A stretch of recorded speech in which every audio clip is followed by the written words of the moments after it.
Harry, and I work at an old gas station in the suburb. That place is quite empty and has only a few visitors come by. I work the night shift with a girl called Laura. One night I went to work as usual, but that night I witnessed a terrifying incident that I would never forget. Hey, take this outside and stick it on the board for me. Laura stood at the cashier, and as soon as she saw me, she handed me a new price tag. Gasoline price has increased again. Just last week, it was only $2 a gallon. Now it's $5. Laura complained that this old damn gas station had already been solitude enough, and now thanks to the price increase, it will be closed soon. Calm down, it's the same everywhere now, I comforted her. The black SUV stopped at the station. Then a tall man with fierce eyes got out of the car. He was dressed sloppily, looked a little dirty and messy with loose hair, and looked like a tramp. He looked so poor, how could he afford an SUV? That was odd. "Fill up the gas tank," he said, reaching into his pocket to pull out some change.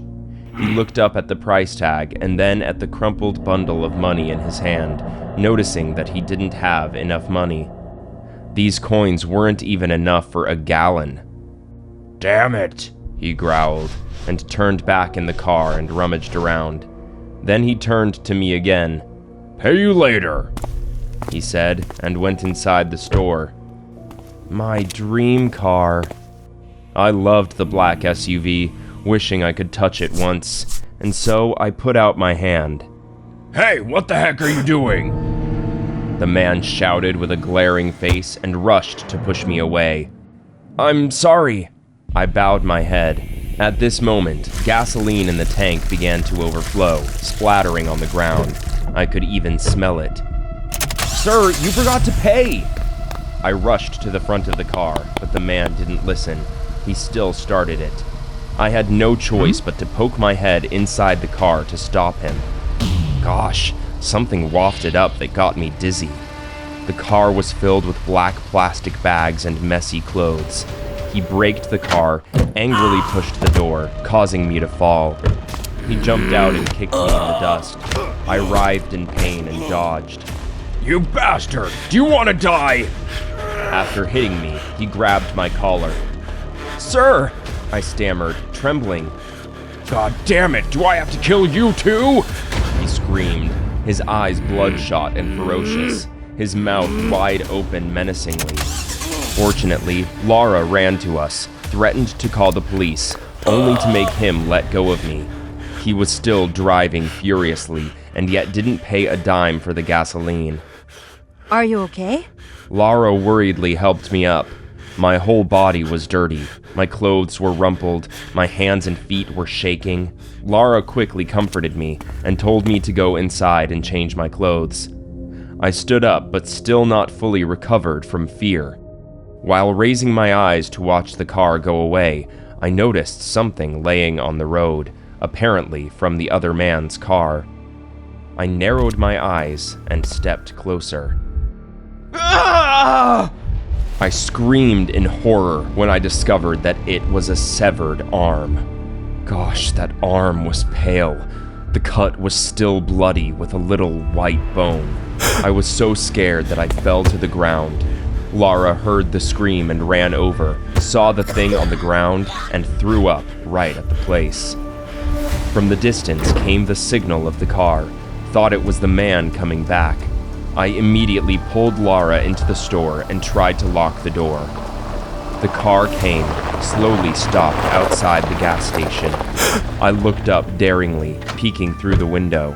The fierce man from earlier came back. He stopped the car right near the severed arm, got out, looked around, then picked up the hand and put it in the trunk. Then he suddenly returned to the shop, which made me stiff. Laura hastily pulled me down to hide. I could hear his footsteps approaching.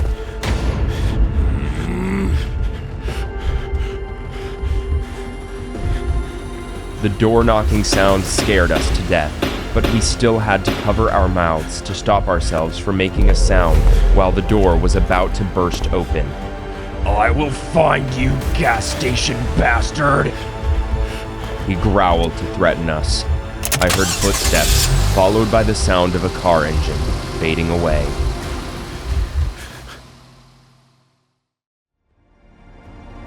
After the man had actually left, Laura decided to dial 911. Based on our testimony and the camera footage, the police identified a man named Eric. After killing his girlfriend, he sawed up her body and threw the body parts and her belongings in the trunk to dump them away. No one suspected him on the way until he drove past the gas station and dropped the arm from his trunk. I will find you!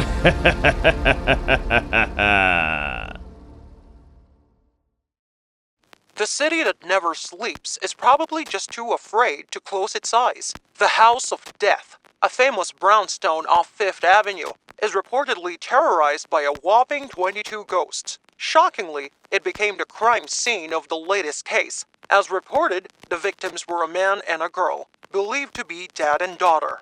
Woohoo! Guys, we found our next destination. Here we go, New York City! Phew! Hello, everyone. It's Ben again. The flight to New York was delayed by 2 hours. Anyways, let me show you House of Death, one of the most famous haunted houses in America. Okay, see you guys inside. Working as a TikTok streamer is not as fun as I expected. I've created content inspired by haunted places, which was supposed to be viral. However, a few months have passed and my channel still only has 1,000 followers.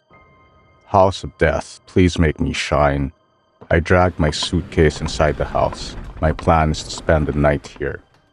Okay, guys, I'm in. As you can see, there's dust everywhere. I guess this place was abandoned for a while. I don't know why, but this place gives me chills. Then, I headed to a room, which appeared to be a bedroom, to set up the lights for tonight's stream. Jesus, this house isn't as scary as it's described on the TV. In this case, I guess I have to use that trick. Oh, I guess we've got enough people here. Make sure you turn the light off to get the show started. Right. The most recent case happened 10 years ago, but the news actually covered a part of it. I've asked around, and it turns out before the murder happened, a family used to live here. 3 people, in fact. Yes, the news never mentioned the mother, right? From what I heard from the neighbors, that night, they heard the sound of a man screaming. The father, yes, and then the little girl. Police searched everywhere, but the mother was never found, and the murder weapon was an ice pick. So sure enough, I think the mother murdered her husband and daughter, then killed herself somewhere. The comment section started to get lively. Why? Today, we will find out why she did what she did. Then, more and more commenting. I thought it was because they were excited, but I was wrong. Guys, you know I'm not scared of this stuff, right? Just then, a sudden sound in the doorway startled me. It's like something falling to the floor. Who's that? I turned around to see no one, so I left my chair and got to the doorway. Guys, you won't believe what I just found. I tremblingly showed them what I had just picked up in the hallway. The ice pick. Okay, guys, it's time we cleared things up. While everyone was commenting on the ice pick, I set up my tools on the table. All you need is paper, 2 candles, a lighter, a needle, and a bit of blood from the person who's communicating with ghosts. I poked my thumb with a needle and squeezed it to get the blood out. Then, I put 2 straight red dots on the A4 paper. Below each dot, I wrote yes, no in red. Next, place 2 candles on top of the 2 dots and light the fire. I haven't tried this yet, so I don't know how effective it is. But now we'll start the summoning, shall we? The number of viewers is increasing, as well as my heart rate is increasing. Spirit? Spirit? Come here. Spirit? Spirit? Are you here? The screen is flooded with comments. Is there someone behind? I turned around, but there was no sign of anyone. You guys almost got me. I don't pay attention to the comments anymore and continue to summon the ghost. Spirit? Spirit? Spirit? Spirit? Are you here? Oh my god. Did you see that? The yes candle just flickered. This is really happening. Okay, I have to stay calm and ask questions. Spirit? You used to live here, right? Spirit? You're 20 years older, right? So maybe I'm talking to the murdered daughter. I'll keep asking the question. Spirit, were you murdered in this house? Guys, I've got goosebumps, but I still have to ask the important question. Spirit, you were murdered by your mother, right?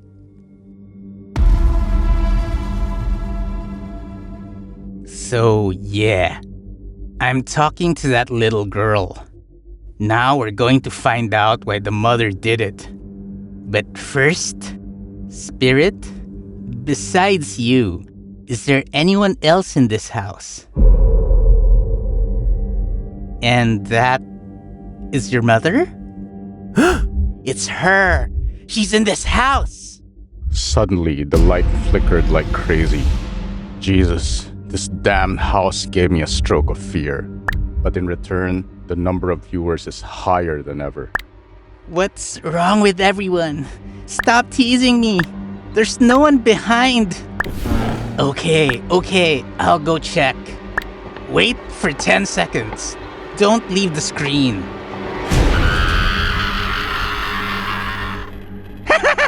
I got you! So this is a prank as a special gift to 1K followers. Thank you all for supporting me the whole time. I turned to Jane, who was also laughing. Wow, she's such a shameless makeup witch. Even though I knew it was all fake, her makeup was so scary that I didn't dare look her straight in the eye. Come on, Ben. You have to get used to this. Don't forget to pay me as you promised. I couldn't focus on Jane's words. All I notice now is the empty table. Jane, did you hide the ice pick? I've just left it right here. Jane looked at me bewildered. Just then, her face turned painful. Blood splashed everywhere. Oh my god! Her eye was stabbed by an ice pick from behind. I have to get out of here. Right now!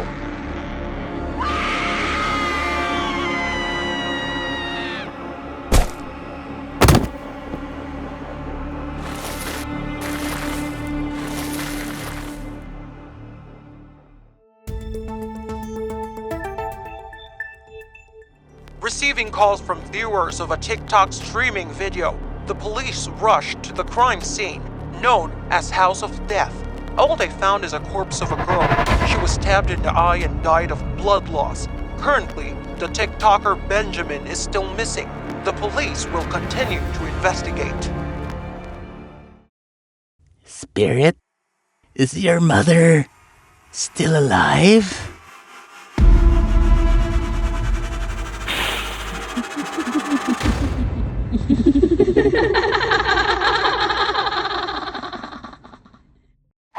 The streets are full of scenes like this, though the cause of the pandemic is undefined. The victim seems to transform after being bitten. While the treatment is being made, please stay home and wait for rescue. Oh my god, it's coming! It's coming! Run! I'm a top student of a famous medical school. I spent most of the time studying with Mr. Drake at a lab. It's a classified project about inventing a new virus that increases human strength and speed. Half a month ago, we almost solved this complicated math problem after 7 years of studying. There it is, this virus that can change the whole humankind. We burst into happiness, but then Mr. Drake and I had another problem. We needed volunteers. Since this was illegal, my teacher paid homeless people to join the experiment. Whatever might happen to them, nobody would care. That's what he thought. Well, speed and strength are increased, but the brain activity is significantly damaged. They're ferocious and can't remember their names. I reported this to Mr. Drake after prototype analysis. He contemplated for a minute and said, "We've got to cancel the project to find the cure." Do you mean all our effort is for nothing? Despite my worries, Mr. Drake did it anyway. In the next 2 weeks, he locked himself in the lab, and when he came back, he had a formula for the cure. We pumped it into those homeless in different concentrations, then observed. However, things didn't follow the plan. Their illness got so worse that they escaped from the lab, except for a man named Eric. No, that can't be! It's supposed to work! My teacher screamed in pain when Eric, the half-human, half-zombie creature riding on the floor. That's it. Our last experiment failed. At that moment, a zombie outside seemed to scent me and Mr. Drake. He slammed into the door and wheezed. Its drooling was so disgusting. I was wide awake, sputtering hurriedly. We must end Eric's life. Release him! Meanwhile, my teacher was too upset to care about anything. I freaked out.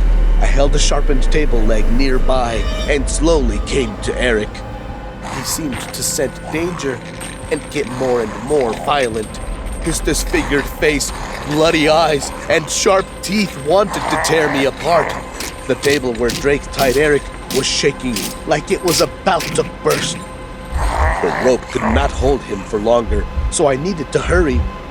Suddenly, Eric bowed down and did something weird to his arm. Eric? Did the cure work? No, it can't be. Eric, he was biting his arm. The skin and the arm started tearing apart. Pieces of muscle and flesh splattered everywhere. Suddenly, his arm fell down to the floor, and he rushed to me. Under a sudden attack, I could only raise my arms to prevent Eric from attacking. His stinky breath and wheezing breath were so close, just some inches away from my face. I tried to push him, but it didn't work. After the transformation, he had reached the level of strength and speed that humans could not reach. He was closer and closer, and I closed my eyes, nearly giving up. Suddenly, Eric fell down. Mr. Drake gave Eric a shot right to his head. He fell onto me. His brain splattered. His fluid splashed all over my face, and I could even smell it. I pushed Eric aside, got rid of the blood, and stood up. My teacher stood dazedly in the corner. Are you okay? If it were not for him, I would probably end up like zombies. The thick layer of blood stuck to my skin and made it very difficult for me to get rid of it. Thank you, I'm okay. Just as I finished my words, I noticed a small bite on my left arm. My heart jumped. Oh no, Eric bit me while we were fighting? Drake seemed to know what was happening because I saw the changes on his face. No, that can't be.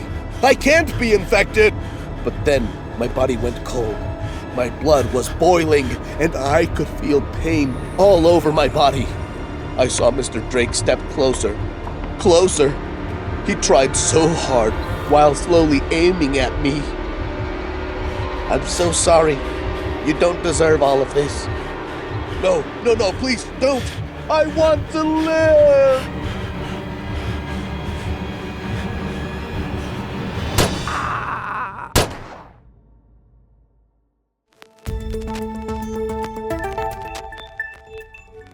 The authorities have taken things under control. As reported, the cause of the pandemic is from the lab of X University. However, when the defense team came, there was no life found.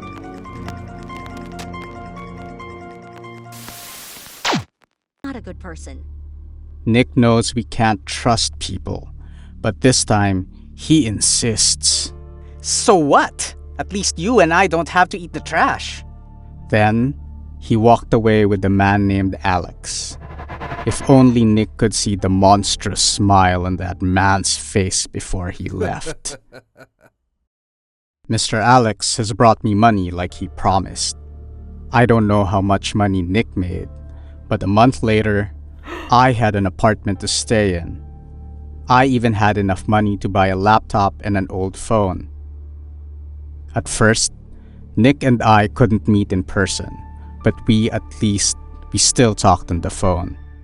You know what? I've never eaten that much food in my life. I'll send you the link to watch me on YouTube. I clicked on the link. Then, on the screen appeared about a dozen videos of Nick sitting in front of a mountain of food. All are fast food, spicy noodles, and sweets. I thought you only ate things like vegetables and fruits. In response, Nick said, Yeah, but audiences don't want to see boring stuff like that. Besides, fast food is delicious as well. After a few months, Nick appeared more regularly on YouTube with the new title, The New King of Mukbang! Gradually, he changed so drastically that I no longer recognized him. My old Nick was calm and gentle, but this one is so rude, not mentioning he gained tons of weight. Oh my god, how come Nick turns into this person? What happened to him? As more and more videos are uploaded, less phone calls are made. Until one day, it's impossible for me to reach him. It's been a week since the last time we talked, so I am extremely worried. Since Alex refused to say a word, I decided to follow him. The plan worked. I was led to a large warehouse. I came in to see many small rooms, all of which are dark. However, there was still one room that had the light on. It was the same room Alex had just entered. I moved as quietly as possible and sneaked a peek inside. The things I saw in that room make me shiver every time I think about it. There was a man wearing a red shirt that I didn't even recognize. That man was so overweight that I can't imagine how he could walk. He was tied to a large iron rod. Blood and brown liquid was all over his body. Let me go! Let me go! You cannot do this to people! Just then, Alex appeared. In his hand were a lot of pills. He put the whole bunch in that man's mouth and forced him to swallow them all. Only then, when I could look closely at the details of the face, I realized it was Nick. Although his face was much different from before, those eyes, lips were unmistakable.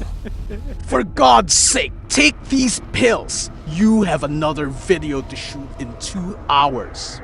Nick threw up both in the mouth and in his bottom. He struggled, howling in the slime and smelling terrible. I was trembling inside. My hand shook so hard that I could barely hold the phone. But still, I tried to record the scene because I know no one would believe me without the proof. Just then, Alex spotted my presence. I don't clearly remember what happened after that. I ran like crazy and somehow I magically escaped from that warehouse. Of course, I reported it to the police. But even with the evidence I had, they still wouldn't believe me because I was just homeless after all. But you guys can. I believe that. And here's the video I took that day. Please bring justice back to Nick. Please, let me go. If you don't shoot that video, you and that girl will be back to your garbage.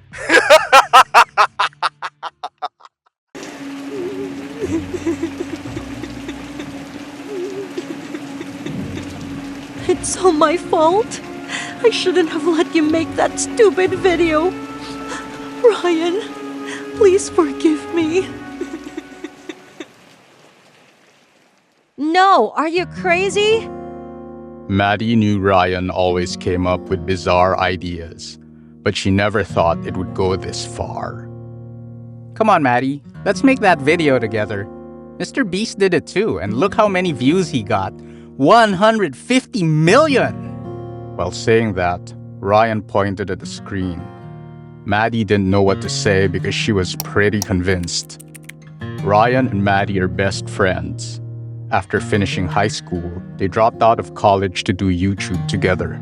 Ryan, who has a good look, is the one who would love to be on the screen. However, Maddie is the content creator and also his manager. Maddie sighed, feeling she was about to lose this argument. Suppose I say yes. Then where do we shoot? Ryan got so happy hearing that. I know the place. My buddy, please say yes. And his look made her fall completely. Okay, then let's make a plan. Ryan was overjoyed. He said cheerfully, As long as there are no spiders, I'll be fine. Then, Ryan left, leaving Maddie with a bunch of paperworks. Looks like Ryan is going out on a date with a girl he just met on Tinder a few weeks ago, Maddie thought. And finally, that day has come. Ryan is the boldest man, Maddie has to admit.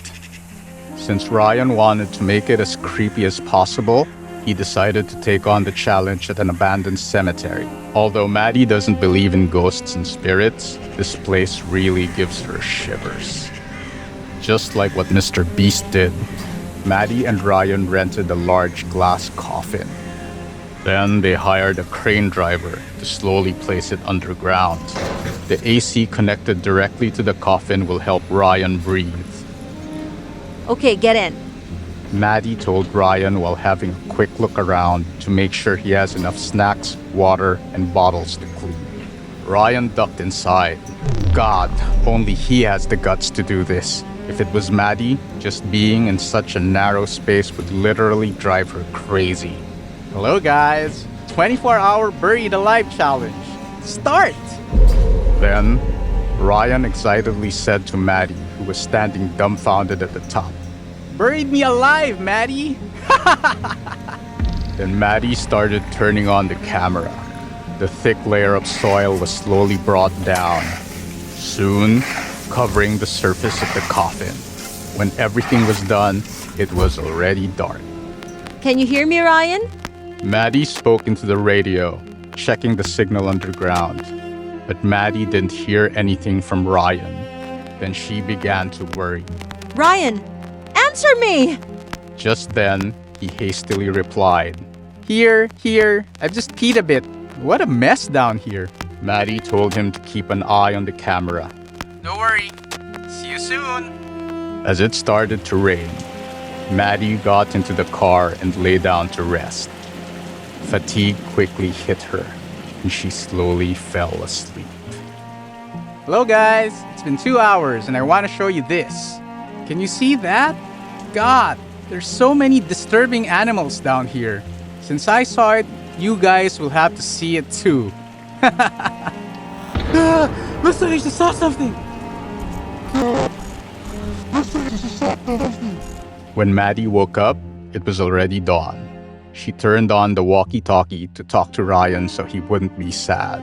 Ryan, in case you didn't know, it's already morning. Maybe he's still sleeping, she thought.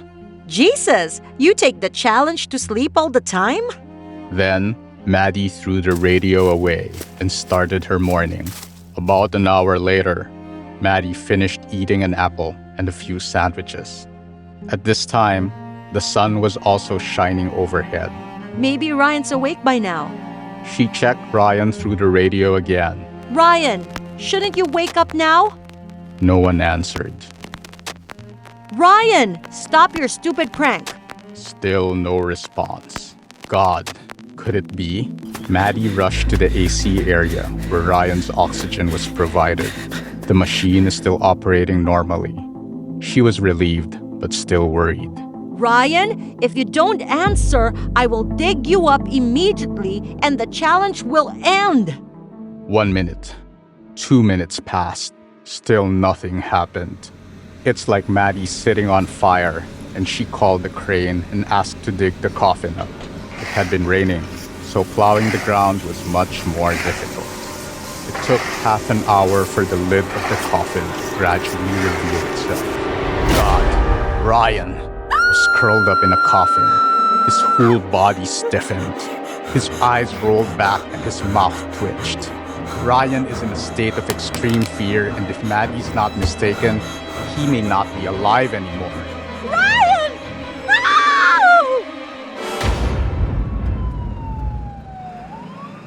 After that, Maddie fainted and didn't know what else to do. According to what she heard, the crane man called the police. According to the investigation, maybe in the middle of the night, Ryan had a panic attack, combined with the narrow space which led to this tragic death. Before panicking, police found another video. For you. We are so sorry for your sufferings. In the video is Ryan with an eager look on his face saying, Maddie, because I don't have the courage to speak to you directly, I will say it now. Now you see it, you must be editing videos. Maddie, I love you. I know I keep you busy by disappearing a lot these days.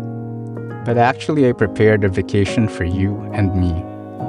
If you don't mind, please be my girlfriend. So? Maddie's heart clenched. If only she knew Ryan's feelings in advance.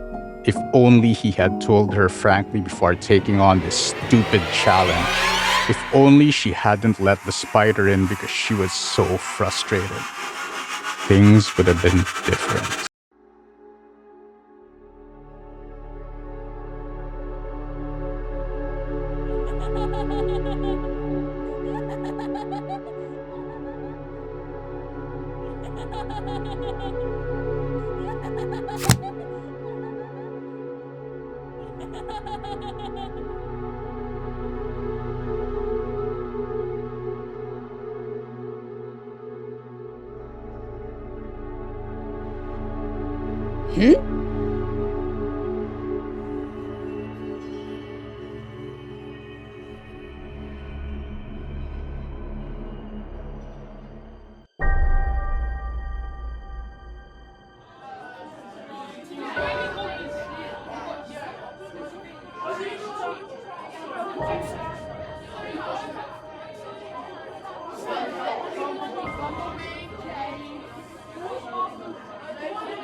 My brother saw a ghost as a kid. 10 years later, I realized what he actually saw. So I was about 8 years old. My little brother was about 5. We lived in a fairly sparsely populated area since our dad worked construction out of town back then. It was often just 3 of us at the house for weeks. One summer morning, I went to my brother's room to wake him up for breakfast. That summer was quite hot, so everyone was drenched in sweat. But my brother was still covered with a blanket. Pulling off the blanket, I saw my brother's back was wet. His face was white and sweaty. When I asked him why he was covered in blankets in the middle of summer, he turned grumpy and said, "It's a secret. I can't tell you."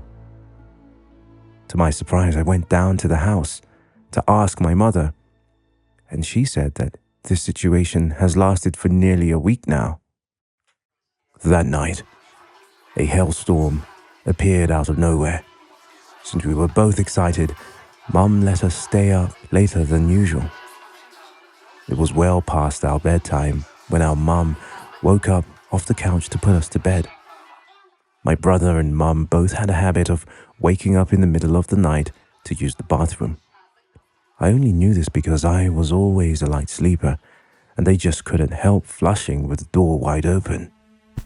This night, however, my brother stopped on his way to his room and came back towards the bathroom.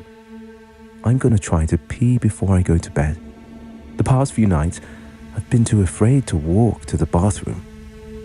After a while of asking what scared my brother so much, he finally told me to bend down, then whispered in my ear, "Our house is haunted."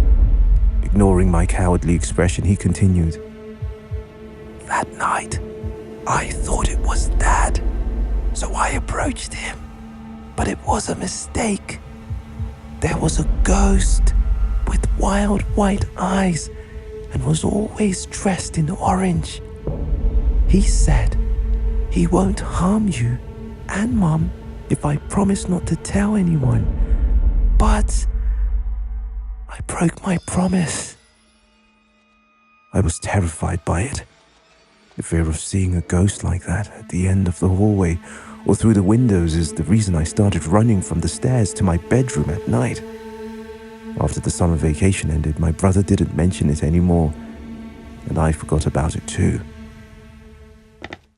Years later, when I was about 18, my mum and I had a conversation while we were on the run.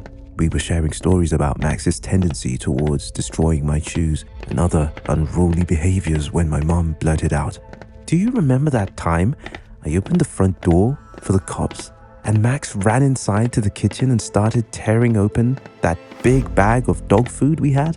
This really caught me by surprise because in all the years I lived in that house, we never once called the cops. I asked her what she was talking about and she looked equally surprised, as if she had just revealed something by accident. "Oh, that's right. I never told you because you were too young at the time." And this is what my mother told me. On the day of the hailstorm when I was 8, my house was broken into by a stranger. That night, she got up at 3 a.m. to go to the toilet.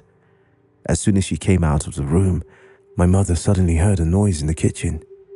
She looked down from the stairs and saw a dim shadow. Mum was extremely scared but still trying to keep her eyes open.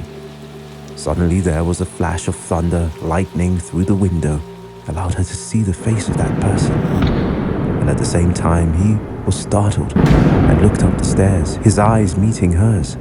Those wild eyes haunted my mum for many years. My mother quickly grabbed the phone and carried my little brother into my room, locked the door, then immediately dialed 911. She couldn't remember all the details she gave them. A tall white man wearing a faded orange suit, something like that. Police said my mother's description matched the description of a man they were looking for in the area. It turns out he had escaped from jail on a murder charge. Now, I know it sounds so obvious hearing those two stories back to back, but it wasn't until last night that I pieced everything together. Both my mother and I, we never knew that my brother had unknowingly warned us about a murderer who spent multiple nights casing our home. What my brother saw was not a ghost or an imaginary figure, but a murderer that stayed in our house for no one knows how long. And since my brother broke his promise, he actually could kill us at any time. Maybe that night, he did plan it. Maybe that sound my mom heard from the kitchen is that he was finding a knife to kill all of us. And she didn't have a raincoat either. If the rain hadn't stopped, maybe she would have to stay overnight at the store. But she didn't like that at all, because there was a rumor that this store was haunted. Don't clean the dining room table at 12 o'clock because you might see them. Baron, a day shift employee, warned Jade so. Them? The kids, Jade, don't you know? Baron shook his head. 10 years ago, there was a serial murder here, but the killer was never identified. The victims were 5 children. They were dismembered and stuffed in 5 mascots. From then on, their ghosts haunted this restaurant. When the clock pointed to 12, they would appear, started singing, dancing, even breaking furniture. The corpse stuffed into Charles' mascot is the most mischievous and evil, Baron suddenly emphasized, which gave Jade a sudden goosebump. However, she signed in the contract for the night shift work, so she couldn't break it. As long as I don't get there at 12 o'clock, I'll be fine. But things were out of her expectation. Now it was raining heavily and she was stuck at the restaurant. The worst thing was the weak electrical system here, which made it even more gloomy. She tried to get the story Baron had told that morning out of her mind. The silence inside gave her a minor goosebump. Taking a deep breath, Jade took the mop to the dining table. The strange noise from the stage startled Jade, but when she turned around, there was nothing but 5 animatronics standing motionless on stage. Jade continued to pile chairs on the table. The hum that echoed through the air made Jade shiver. It was the song Out of This World that the animatronics band always performed. Jade looked at the animatronics on stage and assumed they were faulty, so she decided to check them. Jade slowly moved towards Charles the mouse. It stood there motionless with a smile while the humming still resounded. Rock control to all my friends. Charles suddenly bellowed out a loud, raspy sound like it was faulty. Its whole body began to convulse with the arms flailing wildly. Its mouth moved, and its eyes blinked rapidly, and the verse it was singing kept repeating, over and over, growing louder and louder. Jade had to cover her ears because of the strange squealing. She panicked and staggered out of the dining table. Jade sat at the counter. She was panting, and her limbs were still shaking from the unexpected encounter. The restaurant was really haunted. She took out her phone and texted her manager to ask for a shift change. But it was almost midnight. He was probably sleeping. On the outside, it was still pouring down, but Jade decided to leave. She quickly put all her things in the backpack. Jade sped up. The more panicked she got, the more quickly she did. She no longer had the courage to go check the electrical system, just using the flashlight on her cell phone to shine the way. After getting out of the counter, she found large footprints on the floor. Its color resembles blood. Those footprints extend from the dining table to the cashier counter. Jade was so scared that her legs were shaking, and she stepped back. Her back just hit something. She slowly rolled her eyes up. Mouse Charles's head gradually appeared from the darkness. It was smiling, and from there, a few drops of liquid splashed on Jade's face. She raised her hands to touch the liquid. Oh my God, that was blood! Jade screamed in fear. She tried to run out of the damn restaurant as fast as she could. The truck was approaching when Jade rushed across the road. The driver couldn't brake in time and crashed into her. Jade was lying under the front of the car, her head and face all crushed, her bones and joints broken. Blood gushed out from her mouth, mixing with the torrential rain. The driver called an ambulance while Jade was dying in pain. Inside the dark corner of the store, Baron and mascot Charles is dazed, his limbs shaking with fear. He just wanted to have a little praying. It's been so long since the film was good. Flashback from my neighborhood. It happened in summer, several years ago. That day, I discovered a painting titled Mrs. Night Friend while cleaning Lily's room. It was about Lily and a woman with extremely scary bloodshot eyes looked, surrounded by red, orange, yellow spots that looked like fire. The problem was that I had never heard of any friends from her before.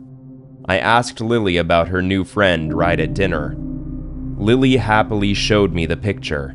I asked her name. Mrs. Knight, look here. She looked over and pointed to the name in the corner of the picture. I asked her about the red eyes.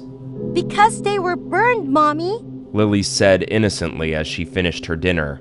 The answer creeped me out, but I just simply thought that she had a good imagination. So I can meet your friends? I looked at her tenderly. She suddenly froze. Her face turned darkened. She stared at me with her big, beautiful eyes. Do you really want to see her? My heart suddenly pounded, and I nodded slightly. Let me ask her first. She finished her words and left the dining room. Since then, I felt the paranormal things happening in the house. For example, the sound of footsteps walking upstairs, or the crunching from the kitchen. But every time I went to check, I just found nothing. I thought it was some strange animal entering, because there were actually many trees and bushes out surrounding our house. That night, I brought some fruit to Lily's room. Then I heard her whispering to someone. There was a loud bang when I was about to knock on the door. I panicked and quickly turned the doorknob, but it was locked from the inside. I banged on the door, panicking, calling out, Lily, what's happening? Open the door! After a while, Lily opened the door. I looked inside but didn't find anything suspicious. Lily just stood there, bewildered, and looked at me. I asked her what happened. She said with a frown, Mrs. Knight, she doesn't want to see you, Mom. Then her gaze gradually shifted in another direction. Looking at her dirty hands, I guessed that she was just trying to distract me from punishing her. I sighed, took her to the bathroom to wash her hand and face, while warning her from playing with dirt before going to bed ever again. I finished taking out the trash, then came inside. That was when I saw Lily standing on the edge of the stairs. What was weird was that Lily was blindfolded, and she looked like she was going to fall. I worriedly yelled, which startled her. She took off her blindfold and smiled at me. She told me that she was playing hide and seek with Mrs. Knight, and asked me to join her, and promised to let me meet her mysterious friend. Now we hide, and you seek, okay? She said, handing me the blindfold. I put it on, then counted from 1 to 10. The sound of pounding footsteps faded away. After that, I left my spot, starting to find her. I guessed that she was hiding in the closet, so I went there to find her. I called her name, then I heard applause from her bedroom as a response. I followed the wall, opened the door, and walked in. Boo! I opened the closet, but it was completely silent inside. The sound of clapping by my ears made me jump. My heart suddenly beat so fast. Mommy? Lily called me. I quickly took off my blindfold and ran towards her. Why don't you go find me? She looked at me reproachfully. I thought you were hiding in the closet. I explained. So you found Mrs. Knight? She seemed surprised. I was a little startled, but before I could react, she pulled me and said, "This time, Mrs. Knight will find. We must hide carefully." After she finished talking, she giggled, and while counting, she pulled me out of the room. I hid in the kitchen and waited anxiously, but still no one came looking for me, only the sound of footsteps outside the living room. It was Lily's voiceless scream. I quickly jumped out.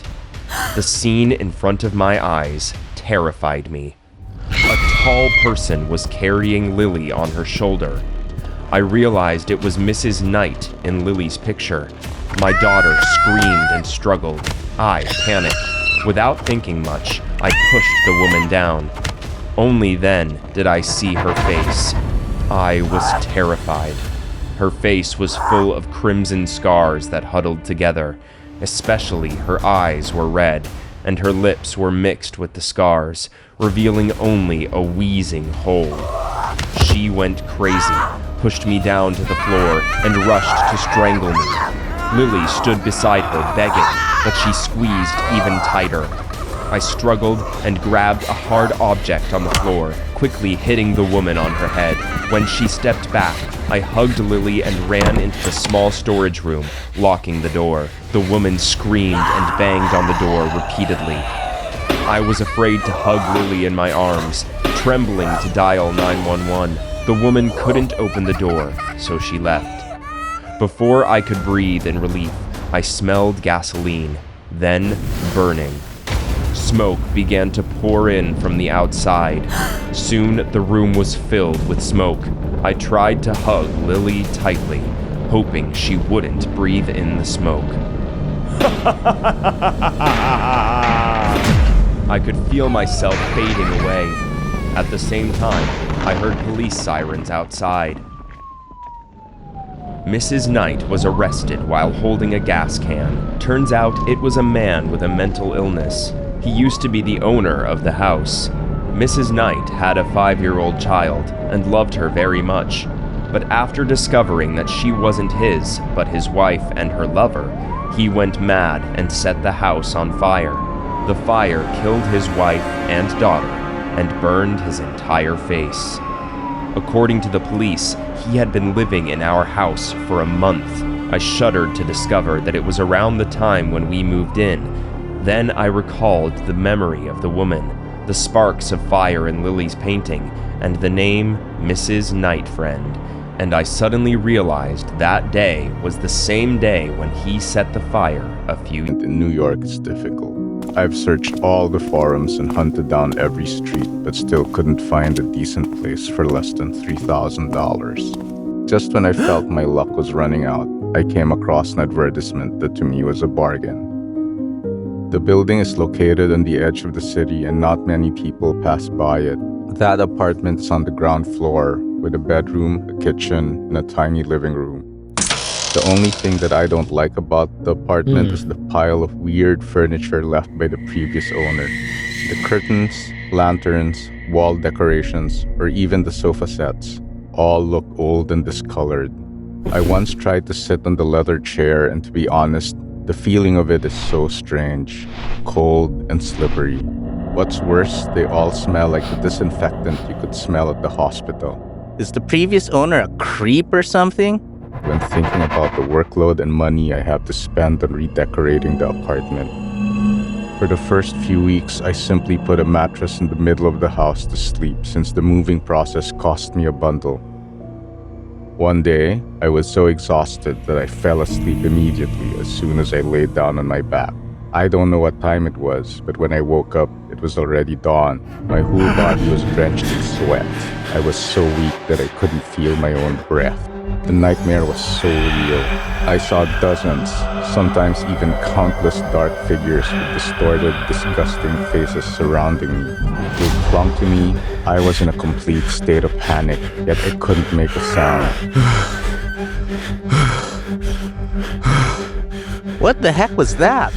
I thought it was all just a dream, but deep down, I know it's more than that. Whenever I lie down and am about to sleep, that dream comes back and haunts my night. The only way to get rid of it is keeping myself awake all the time. After 1 week, I felt like I had sleep paralysis. Sometimes, I see a disfigured woman in a white dress, always standing at the end of my bed. She kept squealing shrill screams and scratching herself. Sharp black fingernails continued to expose the flesh, and drops of blood dropped to the floor. The drops of blood are not the usual red color, but they are black and have a foul odor. Still, sweat broke out my body, but I couldn't move. Then, I noticed the woman pointing to the corner of the house, then repeated the action a few times before disappearing. What? There's nothing wrong with that house. The contract is clear. No rent refunds. After that, the owner hung up on the phone. So that's it. I can't get out of here soon. I decided to pour the rest of my money to eliminate the creepy vibe of this apartment. Room makeover is such a hard task. I had to move furniture all the way to the center, remove curtains, strip floors, and repaint walls, and so on. One evening, after peeling off the bedroom carpet, I discovered a broken piece of wood on the floor. So I carefully removed them, and I saw a small notebook with different names and dates. That looked so old and dirty. Curiosity got the best of me. I Google one of those names, and the results bring goosebumps to all over my body. A bunch of old news articles about a missing person popped up. The name and date of the disappearance of that person and all others perfectly match what's written in the notebook. Oh my god, what is it? I trembled with fear. Could it be? Could it be? The previous owner killed all of these people? I rushed out of that damn apartment and headed to the nearest police station I could find. The police then told me what I found might be the clue connecting the mysterious disappearances together. So they sent out the crime scene team. I was only allowed to stand outside the door when they investigated the house. Suddenly, I overheard one text saying, Yup, it's human. Human? What's human? And here's what I got. Sir, have you thrown any furniture in this apartment? We need to collect all of them. When my brain processed the information, he continued, The curtains, lanterns, and everything here are made of human skin. All were probably peeled off from the missing... I could feel nothing but blind terror. Could it be all those dark figures with terrible shapes were the missing people the police said? Could it be that girl in the white dress scares me every night was one of them? No, no, no, no.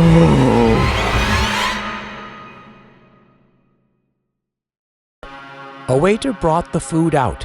That sandwich seemed so alluring. And then I took a bite. Oh my gosh, it was, how to say, so divine. It tasted so different from the other sandwiches I tried before. I couldn't help devouring it. Just after a few minutes, the food boxes were empty. Oh no! Oh no! Look what I just did! Guilt quickly engulfed me. I was scared and frustrated, and then ran out of the store. That night, I had a high fever and terrible nausea, so I rushed to the bathroom. Strangely enough, I didn't vomit, but instead coughed violently. And then, from my mouth, I pulled out a feather. And when I looked in the mirror, I discovered that I had white hairs on my face, and they felt very itchy. I picked them up. Ouch! Were these hairs growing out from me? Michael, are you okay? My mother nervously called at the door. I'm fine. I didn't want my mom to know all of this. I gritted my teeth and endured it, tried to pull out the hairs one by one, even though my face was bleeding. I shouldn't have eaten it. I shouldn't have eaten it. After getting rid of the hairs, I went to bed and prepared to sleep. I hid those chicken feathers under the pillow. The next morning, I woke up tired. I yawned, but realized my voice was different. Okay, wait. What happened to my throat?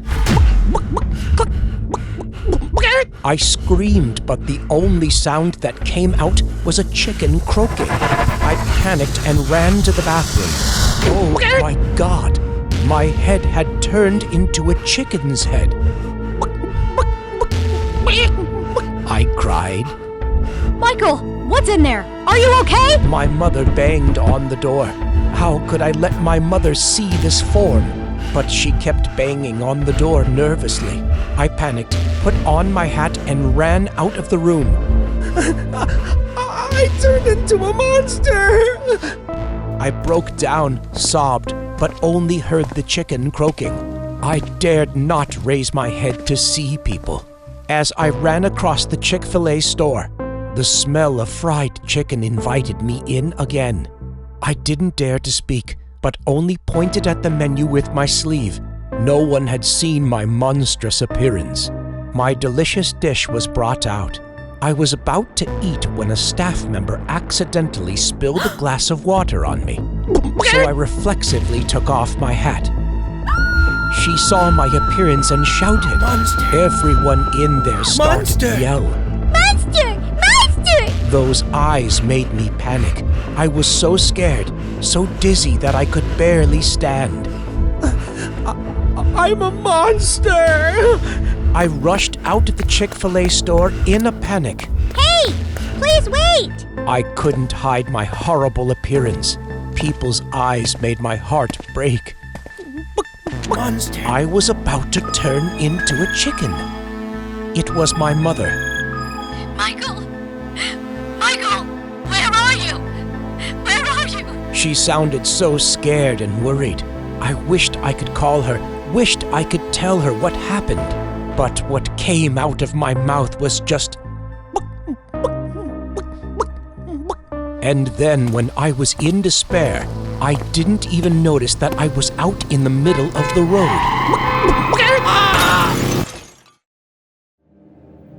I woke up to find myself in the hospital. Panicked, I raised my hand to touch my face. My whole face was bandaged. Mommy?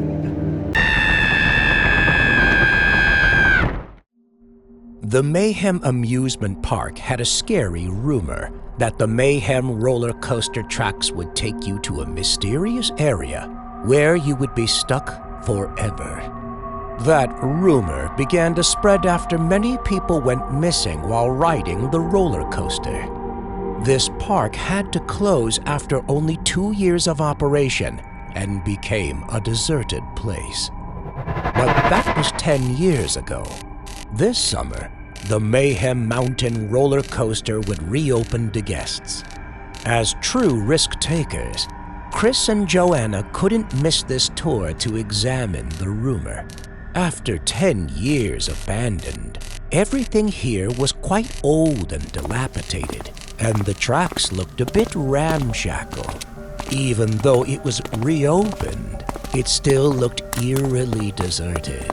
Hi. Wanna ride a roller coaster? He had makeup on like a clown with a red nose. He looked so sloppy in that staff uniform. I'm sure. Joanna hesitated a bit, even though that was exactly their main purpose when getting there. Of course, but I have to gather a few more passengers. Can you wait a few minutes? This ride may start later than usual. How late? Joanna asked. About 12 a.m. But don't worry, a roller coaster ride only lasts for 15 minutes. The clown replied. He seemed very impatient. Joanna looked at Chris, and they both agreed. All right, just a few minutes waiting. And then they sat down to wait. But after a while, there were no more guests, and the clown wasn't around. All right, a little bit less passengers than usual, but enough for today. The man finally came back. Joanna and Chris looked at each other confused. But the good thing was they didn't have to wait for another day to explore the ride. The clown quickly led them up the stairs and seated them carefully. Remember to fasten your seatbelt and do not scream, the clown repeatedly told them. Don't scream? What a freak, Chris mumbled. Joanna didn't notice her friend's words because what bothered her more was the clown's weird glance at them, and his hands were scratching each other harder and harder. Soon after the two people got on the roller coaster, the seatbelts tightened around them stably. Joanna and Chris looked at each other, and before they could say anything, the roller coaster moved. A feeling of euphoria made Joanna shiver. The roller coaster raced at full speed through each rotation, and fortunately, Joanna was able to suppress her screams. As for Chris, he was extremely excited and shouted at the top of his lungs. One round, then 2 and 3. They soon became dizzy. The train still raced like a beast, ripping through the fog. At this point, Joanna began to notice something strange. Joanna tried to open her eyes to see the clown in the control booth, but there was no one there. She panicked, and Chris also noticed this strange thing. He kept screaming in the hope that someone would hear his cry for help. The roller coaster kept running while they became more and more exhausted. Then, all of a sudden, the glider's screws became loose and began to screw backward. Joanna and Chris grabbed all the nails that fell out from the vehicle. The roller coaster kept accelerating as if it would never stop. At that moment, Joanna saw a familiar figure standing below. And as the roller coaster pulled her closer to that side, Joanna realized in horror it was the clown. He was smiling devilishly. His mouth was wide open with those lifeless eye sockets. He was enjoying their suffering. The vehicle began to wobble more than ever, and they could no longer hold it back. It continued to roll over. Chris's screams tore up the still air. The seatbelt popped out. Joanna and Chris almost fell out, but they still managed to hold on the tramp. Chris's whole body was floating in the air. His hand started to slip away, but he still didn't want to cling to Joanna.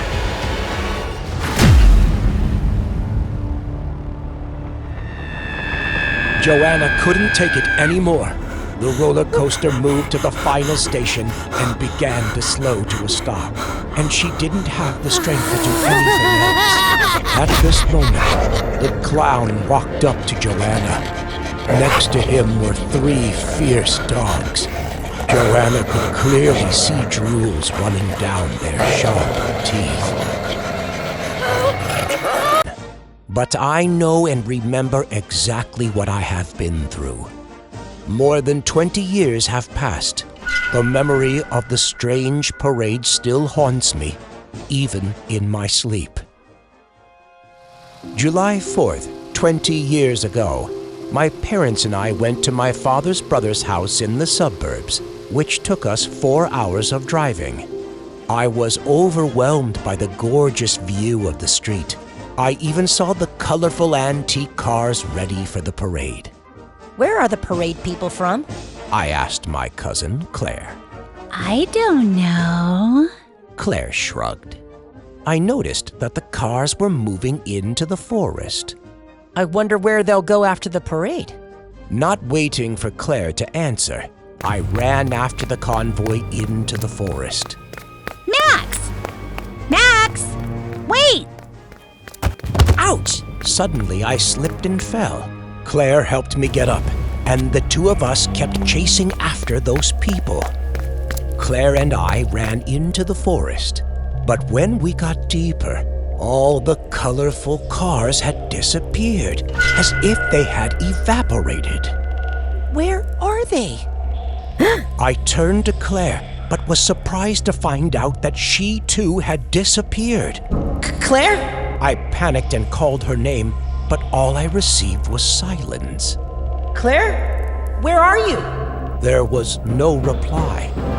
The many noises of the parade resounded in the air. Peeking through the foliage, I saw a man in a strange outfit, looking like Uncle Sam. He was very tall and skinny. His head swayed, then slowly moved in front of me. Happy 4th of July. He greeted me in a hoarse voice. Who are you? A little scared, I stepped back. Are you looking for Claire? The little girl has already joined us. Follow me. He was like a robot. After finishing his sentence, he quickly turned away. I couldn't wait to see Claire, so I followed the man. The sight before me made my eyes widen in surprise. That was the parade in the town earlier, but the people looked very strange. They were like a circus troupe, and even though they were all dressed in festive costumes, their bodies were in many different shapes. Some were tall and raw-boned, some were terribly fat, and some had a super crooked gait. The only thing they had in common was their black eye sockets and lifeless faces. Happy 4th of July. Come and join us. One man handed me a strange flag and hat. At that moment, I was hypnotized. For a second, I forgot about Claire and just unconsciously kept following those strangers. As the procession passed through a cemetery, Ouch! I suddenly tripped. That brought me back to my senses to see Claire right in front of me. She was in a weird dress, just like the crowd. I pushed my way through the crowd and walked over to her. Hey, Claire! I called. Claire! I patted her shoulder again, but she seemed to ignore me.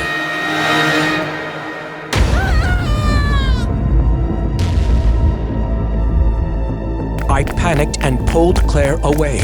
The others immediately turned their heads to chase after us. I was scared to death, tears welling up in my eyes.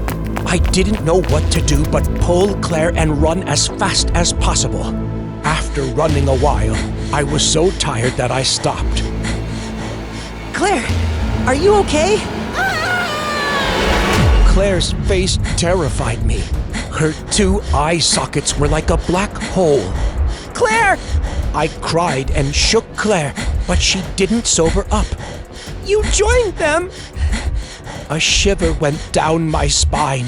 Poor Claire. Join us! Join us! The strange people still chased right after us, especially the man in the strange hat who kept shouting those words. I was too terrified, so I left Claire to run away. I didn't stop until I saw a glaring light. I used all my strength to get there. When I woke up, I found myself lying on the bed. Adults said that they found me panting in front of the forest. Perhaps I had bumped into something. When I asked about Claire, everyone looked at me with puzzled expressions. "There is no Claire," my uncle said. This almost drove me crazy. I obviously had a cousin named Claire, and together we followed the parade into the woods, even taking part in the bizarre procession.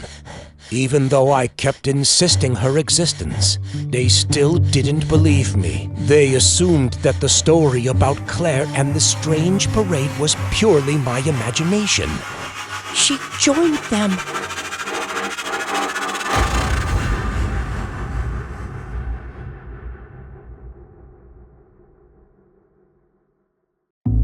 This morning, the body of the mayor's son was found brutally murdered at the Burger King. The killer's identity has not yet been determined.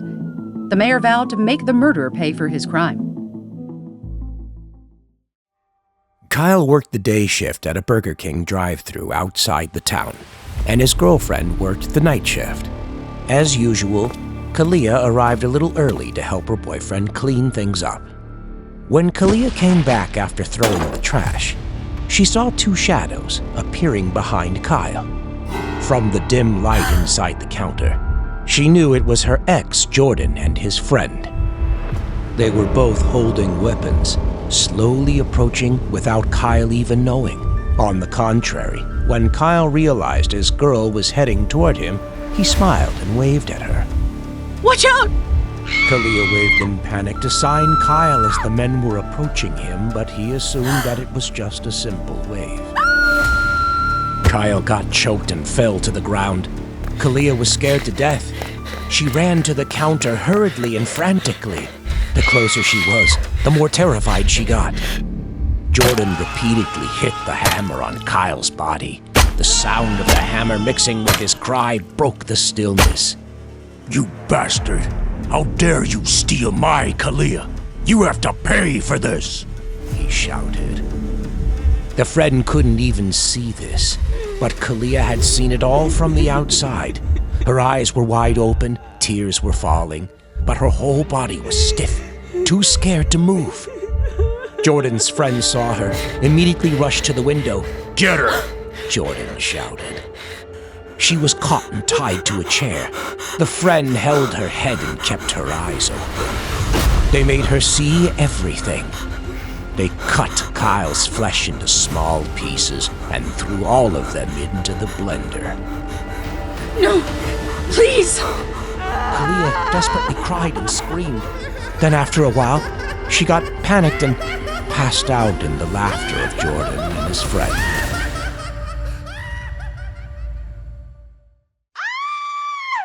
Kalia woke up from the nightmare. She was choked in the pain caused by the horrifying memory. Her heart was broken when she knew Jordan wasn't brought into account after murdering Kyle because his father was the mayor. Pain and resentment turned into hatred, and Kalia decided to avenge Kyle.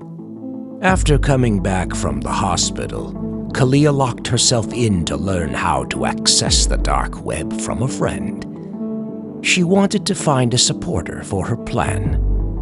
Her whole body trembled when she saw a video titled "Meat for the Kings" appeared on the screen, showing Jordan eating Kyle's meat in a bun. Her heart broke into pieces once again. She has to kill that monster. Then she finally found someone to help. It was a site named Vengeance Spirits. When Jordan was at the gas station next to the Burger King, he was drugged and taken away by a man wearing a black hoodie and mask. Jordan slowly revived from consciousness, found out he was strapped to a chair inside the Burger King drive-thru where he tortured Kyle. His friend was strangled to death, eyes bulging, mouth gaping. Jordan still had no idea what was going on. He frantically tried to untie the rope. Kalia stepped out from the darkness. Behind her was a man dressed in black with a mask. In Kalia's hand was a sharp knife.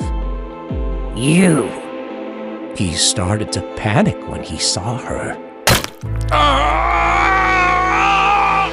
Jordan screamed in pain as the masked man slammed the hammer down his leg. Then Kalia repeated what Jordan did to Kyle, giving him exactly 23 hammer blows to his stomach, chest, and head, then using a knife to cut a piece of meat on his thigh. Jordan screamed, tears streaming down his face, too much pain to say a word. Kalia brought the bun containing the thigh meat and stuffed it into his throat. Meat for the kings. Kalia laughed creepily. Jordan's mouth was stuffed with the burger, and there was only a faint humming from his throat. The whole process was filmed by the masked man, as Kalia requested. After the investigation, police found human flesh inside the victim's stomach. It seems like the poor man was forced to eat his own flesh, and the murderer's identity probably will never be found.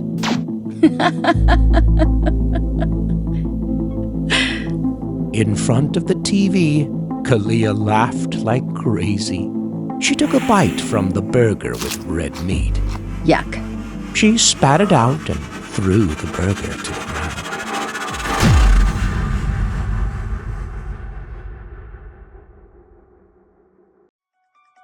The tragic death of Mary Martin, a 17-year-old girl, had caused a media stir. The murderer has yet to be identified. Police are continuing their investigation into... Max turned off the TV and wiped off the tears on his cheeks. His limbs were still shaking. It was an email from Dr. Finn, which included the address of his clinic. Dr. Finn was his last hope of treating his severe insomnia. Max quickly changed his clothes and headed to the clinic. The clinic was located in a rather old residential area, which was difficult for Max to find. There was no signboard outside, which made him a little suspicious if this was a legal clinic. But it took him a long way here, so he didn't want to go home empty-handed. With the tired appearance of someone who had not slept for a long time, he knocked on the door. Dr. Finn was wearing a stained blouse, emaciated, and his voice was muffled. He invited Max to sit down on the worn sofa, then started to ask about his condition. Max said that he had insomnia and always felt very tired. Finn nodded his head, then handed Max a bottle of pills. This is the cure. Max looked at the white bottle without a label. He frowned slightly and his face was filled with skepticism. Don't worry. I've cured a lot of people. Finn nodded as he pointed to a photo on the wall in which he stood in the middle.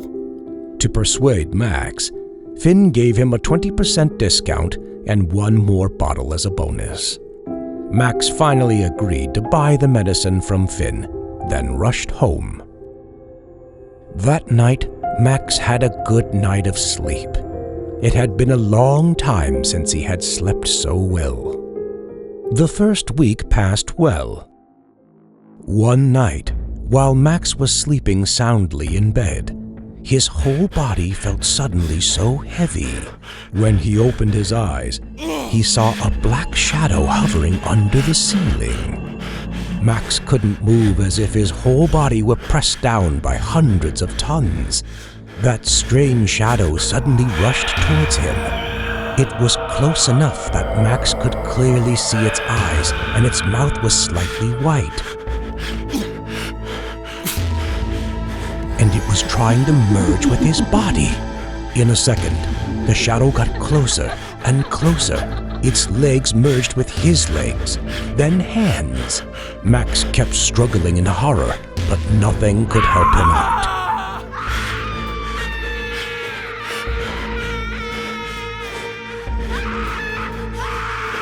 The shadow's mouth opened, and there came a high-pitched scream. Startled out of his sleep, he tried to control his breathing, sweat already drenching his body. His limbs were finally able to move again. He must get away from this horrible darkness, but had no strength left. Police are revealing more clues around the murder of Mary Martin. They are currently locating the suspect and increasing monitoring around the... Max turned off the TV. Max was exhausted. He looked pale and visibly thinner. His eyes were sunken from lack of sleep, and his hair was messy. But he couldn't reach Dr. Finn. Max had been texting Finn about his situation since last night, but the doctor hadn't responded, and he hadn't picked up the phone either. Looking helplessly at the white bottle on the table, Max's mind went blank. He really needed that medicine. He would die without using it. The next night, he had sleep paralysis again. This time it was even much worse than before. Max heard wheezing in his ears. He even felt liquid drip from the shadow's mouth onto his face. After struggling to regain consciousness, Max took more medicine. While he was drifting off to sleep, he felt his whole body stiffen again. This time, he clearly saw the shadow shaped like a girl wearing a dirty dress. her neck cut off and throat exposed. Max knew who she was. Mary! Mary! Mary! Max repeated the name in panic. Mary's ghost moved closer, squeezing Max's neck.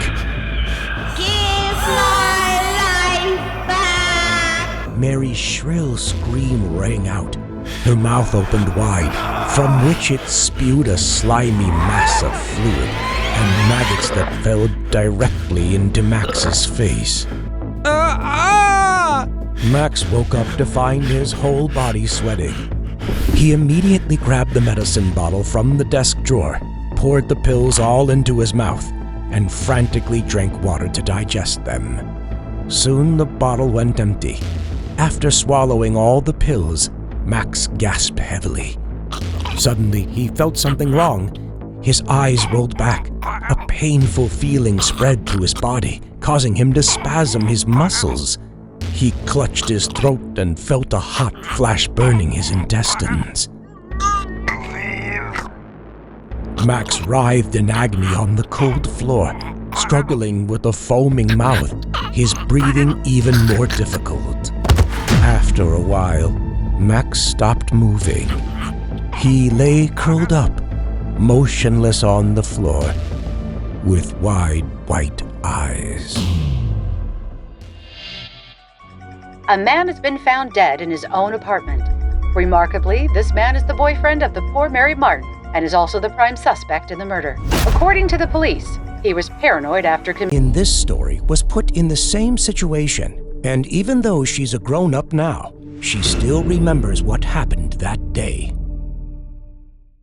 14 years ago, on a sunny Sunday afternoon, Sophia and her mother went to Walmart for some groceries.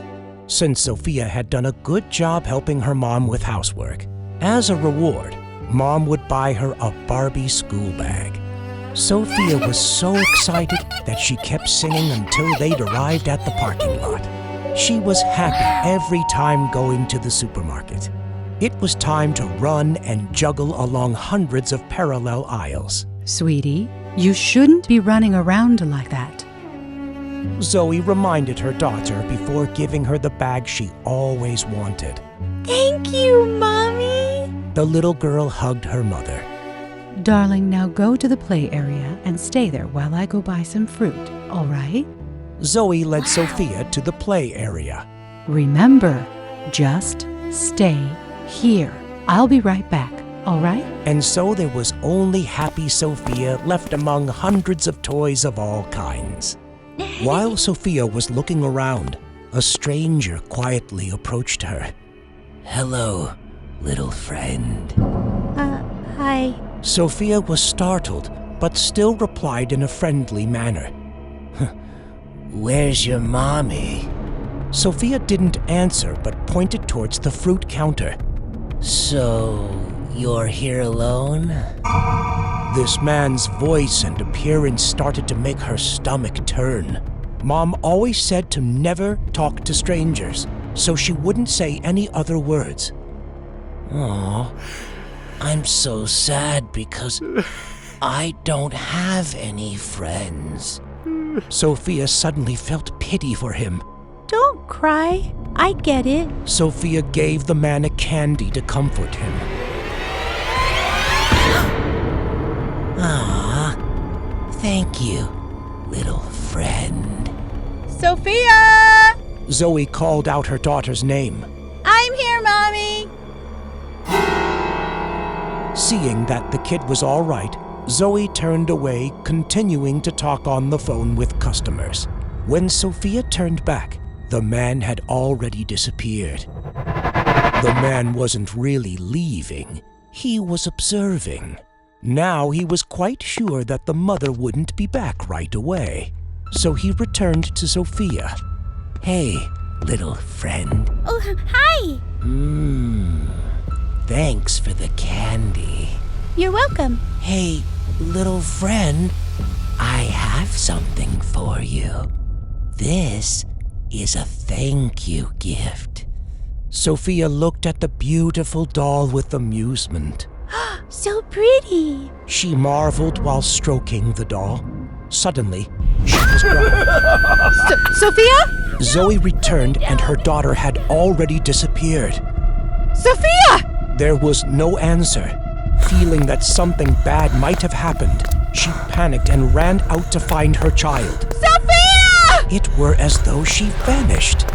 Oh my God! Sophia! Where are you? Zoe went from one toy aisle to another, but couldn't see any kids that looked like hers. She started to regret leaving her daughter alone. As soon as she reached the doll stall, Zoe paused. Wasn't that the backpack that Sophia was wearing before? She ran around to ask for help. Please help me. My daughter is missing. Most people just ignored her because they didn't know what was going on. Finally, there was a Walmart security guard standing nearby. Excuse me. My daughter is lost. Please help me. She cried. Please, calm down. I will immediately call the security center to find her, the guard said. Sophia! Zoe immediately ran like crazy to where she heard her daughter. It seemed that Zoe's cries and Sophia's struggle worked. The man dropped the girl and ran away. Sophia ran towards her mother. Zoe immediately hugged her daughter and couldn't help crying.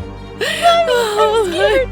As soon as she met her mother, Sophia quickly hugged her neck. I'm sorry. I'm sorry, honey. The man was quickly arrested.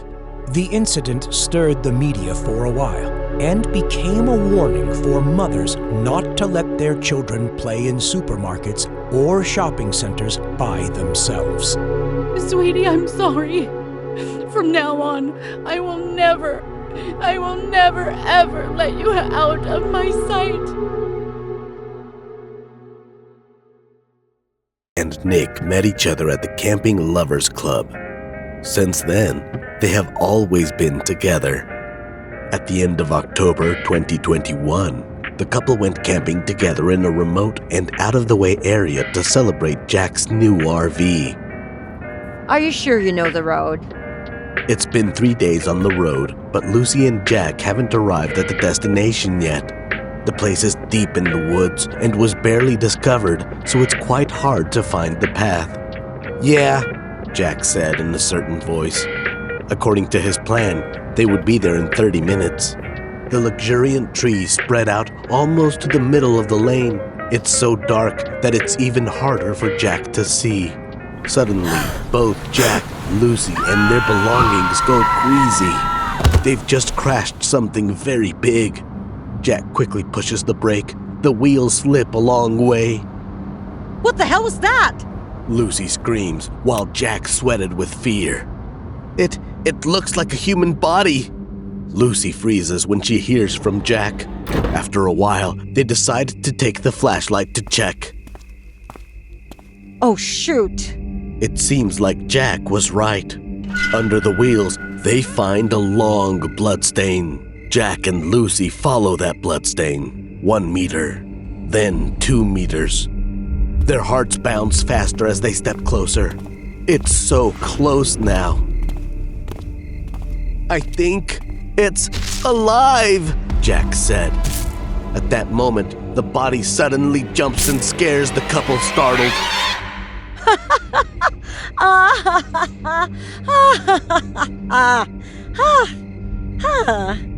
Lucy heaves a sigh of relief when she finds that the body is a deer, and so does Jack.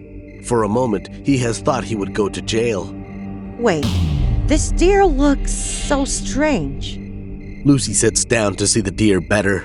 It seems to be heavily injured before the accident. Its body is covered with blood, and the guts are coming out. The accident can't do that to a deer. But Jack doesn't care. He hastily says, "Let's get back to the van. I can feel that we are almost there." Lucy listens to Jack, gets back to the van, and they start the van. After moving for a while, they suddenly see a strange man who is asking for a ride. Jack slows down the vehicle so that Lucy can see the man more clearly. Gosh, his face is so disgusting. His clothes are like filthy rags. He doesn't even wear slippers. Lucy doesn't feel so well, so she shouts, Go, go, go! Finally, Jack doesn't stop the vehicle, as if they just keep driving. Here it is! I told ya! Lucy is so happy because they finally arrive. The raw and primitive scene is exactly what they expected. Because she wants to save fuel for the trailer, Lucy suggests finding some wood for a campfire. Then they split. On her way, Lucy finds a tattered tent. Sometimes she finds some pieces of dead animals, but she only thinks that it's normal when wild animals can be around here. Soon, she comes back with wood in her hand. Why is Jack taking so long? That's strange. Lucy thinks. It's been a while, but Jack hasn't come back, so Lucy decides to rest on the trailer while waiting for Jack. But soon comes the sleepiness. Lucy quickly falls asleep. Lucy has no idea how long she has slept, but suddenly in her dream, she hears someone mumbling and rummaging in the trailer. Jack, you're back? Uh-huh. Lucy hears Jack's answers, so she keeps on sleeping. But then, suddenly, after a while, she smells a stench. More wondrously, her face turns itchy and wet. Lucy slowly opens her eyes. What is in front of her eyes is freaking her out. A few centimeters away from her face is a disgusting face. His eyes are glazing over as he's staring at her. His mouth is red and his drool splatters. At this moment, Lucy realizes the itchy and wet feelings on her face were from his licking. Lucy panics. She pushes the man and runs to the door. Lucy runs into the woods. In the dark, she hears the man's steps as he is right behind. Lucy keeps running and running. Suddenly, she trips over something that makes her fall down.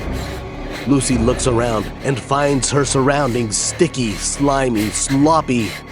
When her eyes get used to the dark, she dazes. Jack, are you okay? But Jack doesn't move. Jack? Lucy looks down. Jack's guts are all out, like he has been ripped off. Lucy is so shocked that she doesn't even realize the psycho has been behind her. Join your friend. When she is hopeless, Lucy remembers the knife hanging on the side when she was picking the wood. So, as quickly as lightning, gets the knife and waves it around. Get off before I call the police! She seems to hurt the psycho because after that she hears him scream in pain. Then, all of a sudden, Lucy rushes to the RV, locks the door, and drives away. The RV runs on the road, quickly leaving the freaky area behind. Lucy's hands are shaking and her heart is pounding. Her head is full of questions. Who is that psycho? Why did he kill Jack? And at that moment, for no reason, Lucy recalls whispering in her dream. But this time, the sound is clearer than before. Slow down, slow down, slow down. Subconsciously, Lucy steps on the brakes, but the vehicle goes even faster. That's when she realizes that she has lost control. The trailer car kept running in her desperation.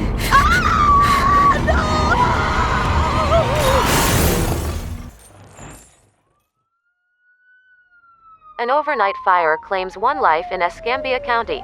According to police, crews were called out to the crime scene just before 1 a.m. The cause of the fire is still under investigation. The victim has not yet been identified. The Game of Chance event at the newly opened Starbucks store downtown. Although Elena and I arrived very early, the area in front of the store was already packed with many people. Everyone wanted to be the lucky owner of the prize, which was a limited edition cup. While waiting for the host, Elena and I each ordered a cup of coffee. It was good as always. After a while, the event started. dear customers, now it's time for me to draw the name of the luckiest and only guest to own this most beautiful cup. Who will be the lucky one? That cup will belong to me. Looking at the cup from afar, I silently wished that my name would be called. If I didn't win it, I thought I would negotiate and buy it back anyway. And today's lucky customer is a guest named E-L-E-N-A! Elena! Please step onto the stage to receive this special cup. Elena jumped for joy. I didn't know why, but while smiling at her, I was also a bit uncomfortable. On the way back, I asked to hold the cup for a second, but what she said got me so mad. I'll never give it to you, Jade. That would also transfer my luck to you, and I got none left. I went crazy and told myself that I would do anything to get that cup. At this moment, a truck came from afar.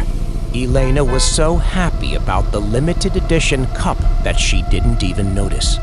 I was about to push Elena away, but in a flash of a moment, I thought about the cup and her arrogance, and so I just glared at her.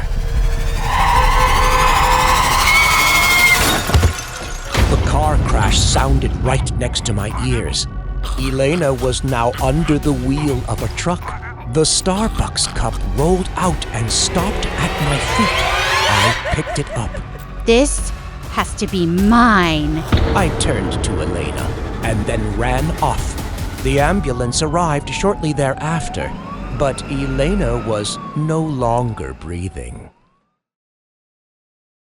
After Elena's death, the entire Starbucks cup collection belonged to me. Elena, if only you hadn't said those words, you wouldn't have taken that. After moving to a new place and getting rid of Elena, I felt like a weight had been lifted off my shoulders. But things didn't last long. That night in my sleep, I heard Elena's voice. I woke up with sweat on my forehead in the dark room alone. Maybe it was just a nightmare. I thought to myself and tried to get back to sleep. During the following days, the same nightmare kept coming.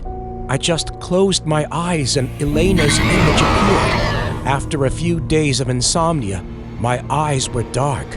I had to keep taking sleeping pills to get a full night's sleep, but nothing changed. That night when I fell asleep after taking some medicine, the image of Elena appeared outside the door. Chicky, you tried to push me. Have all of those cups. Give me back. I tried to sit up but couldn't move.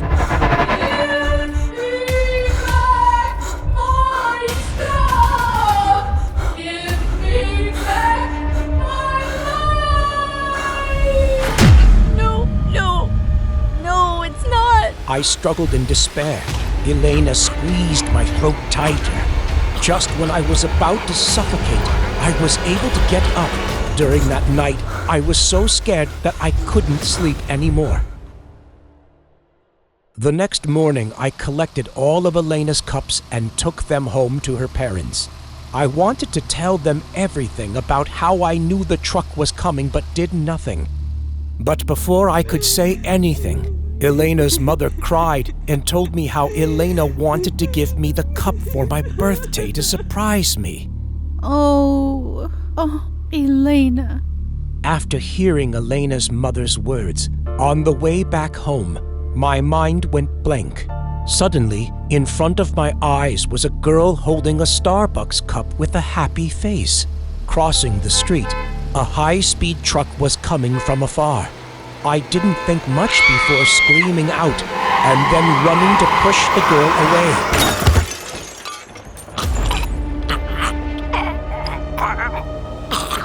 But before I passed out, the last image was Elena's face smiling. I work part-time in a local pizza shop as a delivery guy. It was Saturday night. My colleague had an unexpected break, so my boss asked me to cover his shift. Around 11 p.m., I got an order to the house on the side of the forest. This place is literally out of nowhere. It doesn't even show up on GPS. Well, it took me 45 minutes to get there. It was a rustic wooden house. Dang it! I took the pizza to the porch and rang the doorbell. I waited for a while, but no one appeared. So I rang the bell again. When I was about to call my boss to cancel the order, I heard footsteps in the house and the door opened. A well-dressed man stepped out. He just stood there, saying nothing, staring dead at me. Sorry for the late delivery. Anyway, here's your pizza. You don't need to tip me. He just stood for a moment, then flashed a weird smile. Okay, thanks for the pizza. Would you like to come in for the birthday party? I didn't want to come in and was about to refuse, but he continued. My daughter's party. Being bullied, no one came. Hey, if you feel uncomfortable, I totally get it. Poor this girl. I was in the same situation before, so I understood that feeling. I agreed to join the party. I followed the man into the kitchen. The house is so old that I can hear the wood floor creaking with every step. In the middle of the kitchen is a large dining table placed in the middle of the room. I was looking around. Suddenly a voice shouted from behind, startling me. Happy birthday! Seeing my cut face without a drop of blood, he seemed apologetic, joking. Sit here and wait. I'll go call her. 5 minutes, 10 minutes passed by. No one showed up. I walked around the dining to discover that there was a door in the corner of the kitchen. Being curious, I peered in. Oh my God! I saw someone in that 10 square meter room. Although I couldn't see his face clearly, I recognized the uniform. It was a pizza uniform, exactly like the one I was wearing. He was strapped to a chair and almost motionless. What's happening? I called out, hello? Are you okay? At this moment, the man slowly raised his head. His mouth was glued. He made gurgling sounds. I froze. It was Jack, the colleague that was supposed to cover this shift. I noticed his pant leg was crushed. Blood from there was still dripping onto the floor. I have to help Jack. We have to get out of here right now. But then I passed out. When I woke up, it was already dawn. The rain outside has also stopped. Happy birthday music resounded throughout the room. In front of me was a lot of food. The man was chopping something on the cutting board. My body went numb. The pain ramped up. Jack, where's Jack?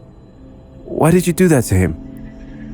At this point, the man didn't move, but his head slowly turned back. He calmly smiled and said, You did nothing wrong. I just have a different taste in food. This time, I felt the pain in my knee hurt.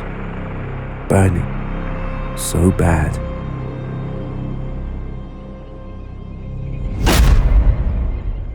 My neck. I felt like dozens of eyes were staring at me from behind. I turned around and got jump scared. At the end of the corridor, and not only one, two, but dozens of mannequins lined up. Jessie giggled. You're not used to these things? Take your time, and you'll love it. Her expression made me feel embarrassed. Was the let the light off situation earlier also her joke? I thought. Then I was led down the hallway and stopped in front of an old door. So this is your room. I hope you like it. As soon as I entered the room, I felt extremely excited. Not only did Jessie keep the room clean, but she also set up a few mannequins in the corner to help me practice. Oh, Jessie, I don't know how to thank you enough. After chit-chatting for the whole night, I went to bed at around 11 o'clock. When I was dozing off, I suddenly heard the melodious music echoing back, seemingly coming from the first floor.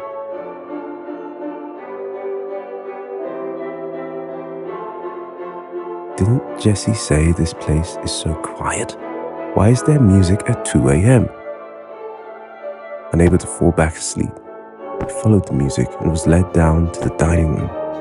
What the hell is this? As soon as I walked down the hall, I was horrified to see Jessie holding a mannequin and dancing passionately. I couldn't see it clearly, but in the dim chandelier light, I could see a mannequin's arm hanging loosely and being swayed by Jessie. I moved closer, intending to call out, but just then I froze. It's not a mannequin, but a human. Jessie's dancing with the torso of a corpse. Panic surges through me, my body shook with fear. I have to get out of here immediately. But when I was about to run, I accidentally tripped on something soft. Immediately a fishy smell hit my nose, straight to my brain. I realized my hands were smeared in mucus. You must be kidding me. In the darkness, I noticed 2 or 3 other mannequins lying around beside me. Well, they're not. Oh my gosh, they are definitely not mannequins. They are human corpses. I was falling to the pile of corpses. Suddenly, my mind went blank, and everything quickly blurred in front of my eyes. Before I lost consciousness, I could still hear Jessie's voice say, "Say hello to your new friends." Angrily, she slammed the glass of water on the table and broke it. Small pieces of glass were strewn over the table. All the guests were startled. Ivy worriedly ran over. What's wrong, madam? What's wrong? Look at this! Ruby raised the bunch of human hair close to Ivy's face, growling. There's hair in my burger! Other customers started whispering. Sorry, madam, but there seems to be a mistake here. Ivy hastily explained. What do you mean by mistake? Ruby opened her eyes widely. Ivy explained that the food here was prepared and served in hygienic conditions. Plus, the staff working in the kitchen had short hair, so there was no chance a hair could get in. You mean I made it up by myself? No, madam, I didn't. You rat! How dare you? Where's the manager? Let me talk to the manager! Ruby immediately grabbed Ivy's shirt and yelled at her like she would eat Ivy alive. But that wasn't enough. She pressed Ivy's head against the table full of sharp, broken glass. Ivy trembled to resist when her face was only inches away from it. She didn't expect that the first day of work would be so... I want to speak to your manager! Ruby continued to yell. At this moment, Danny, the store manager, appeared. My apology for our new employee. She might be a bit short of experience. How can I help you? Are you the manager? Ruby looked scornfully at the thin man in front of her. She slandered me. You gotta do something. Do something! She finally loosened her hands on Ivy. Ivy was too scared to move, so she fell to the ground. Danny, with a polite smile, offered Ruby compensation. Not only another burger meal, but a takeaway combo of double cheeseburgers. But Ruby wasn't satisfied. She wanted Ivy to apologize to her in front of everyone. And Ivy did, in a patient way. Ruby sat down arrogantly. It looks like you're lucky today. Ivy, you can go inside and prepare the meal, Danny said. After a while, Ivy brought out the food to Ruby. Ruby sneered and rudely snatched it. She sniffed the smell of food coming out of the bag and then quickly left the restaurant, just the way she did after cheating in other restaurants. Ivy stood there and watched the woman driving away, still shaking. Hey, take it easy. We meet a lot of people like that. A co-worker passed by and patted her on the shoulder. The mean Ruby was driving down the street, hitting the horn repeatedly. As her car pulled onto the freeway, she started eating the burger. She chewed hard as if she had been starving for a long time, not even bothering about the taste. One bite, then two, and three. She soon finished half of the burger. The pain came slowly. As soon as she realized something was wrong, she spat out the food. It turned out a lot of blood. Her eyes widened in shock as blood ran down her neck and clothes. At this moment, Ruby realized that there was a small piece of glass in her mouth.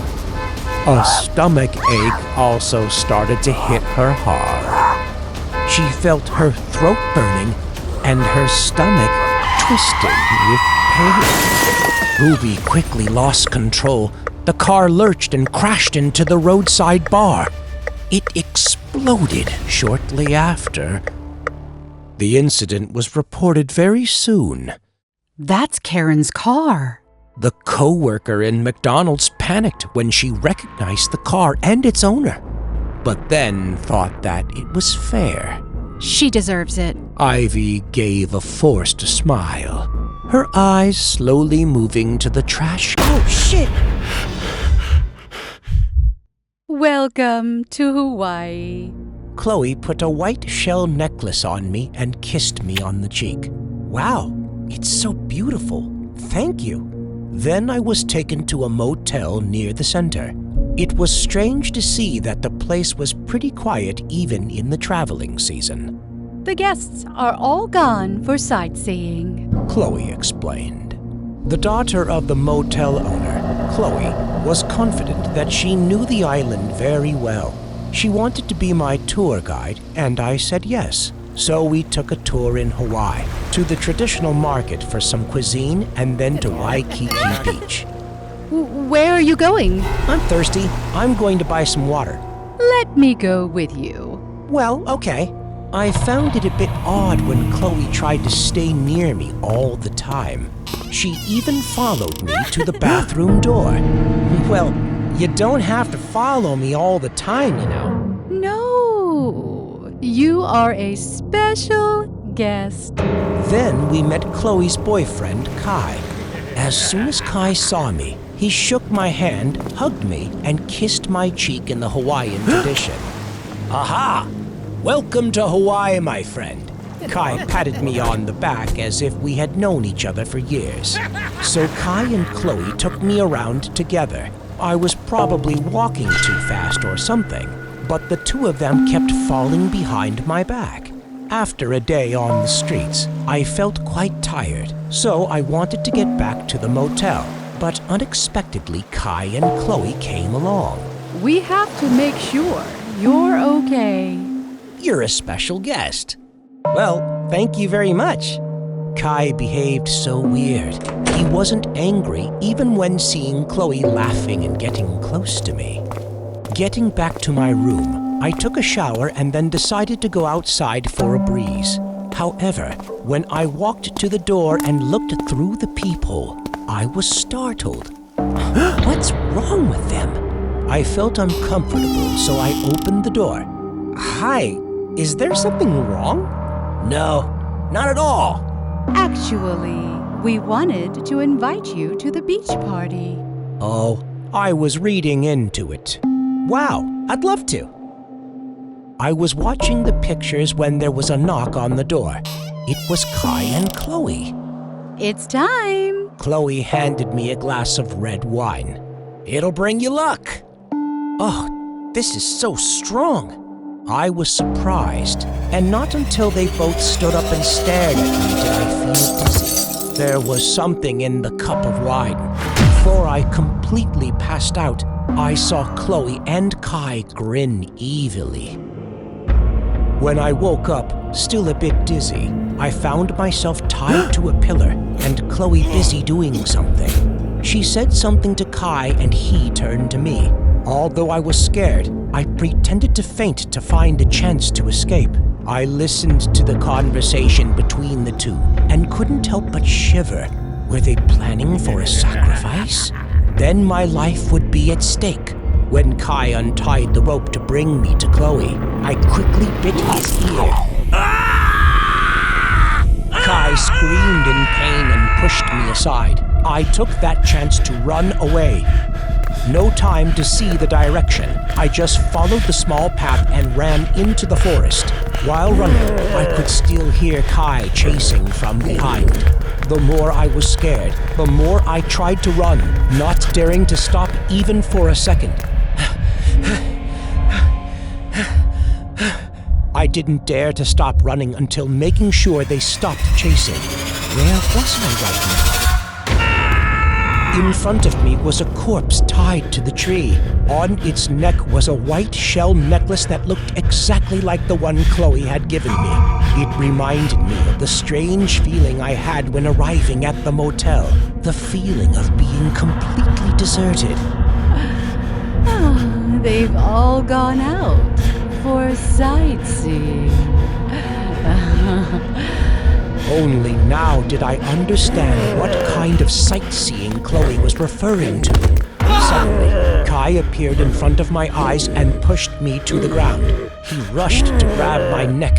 I was so scared, panicked, and struggled.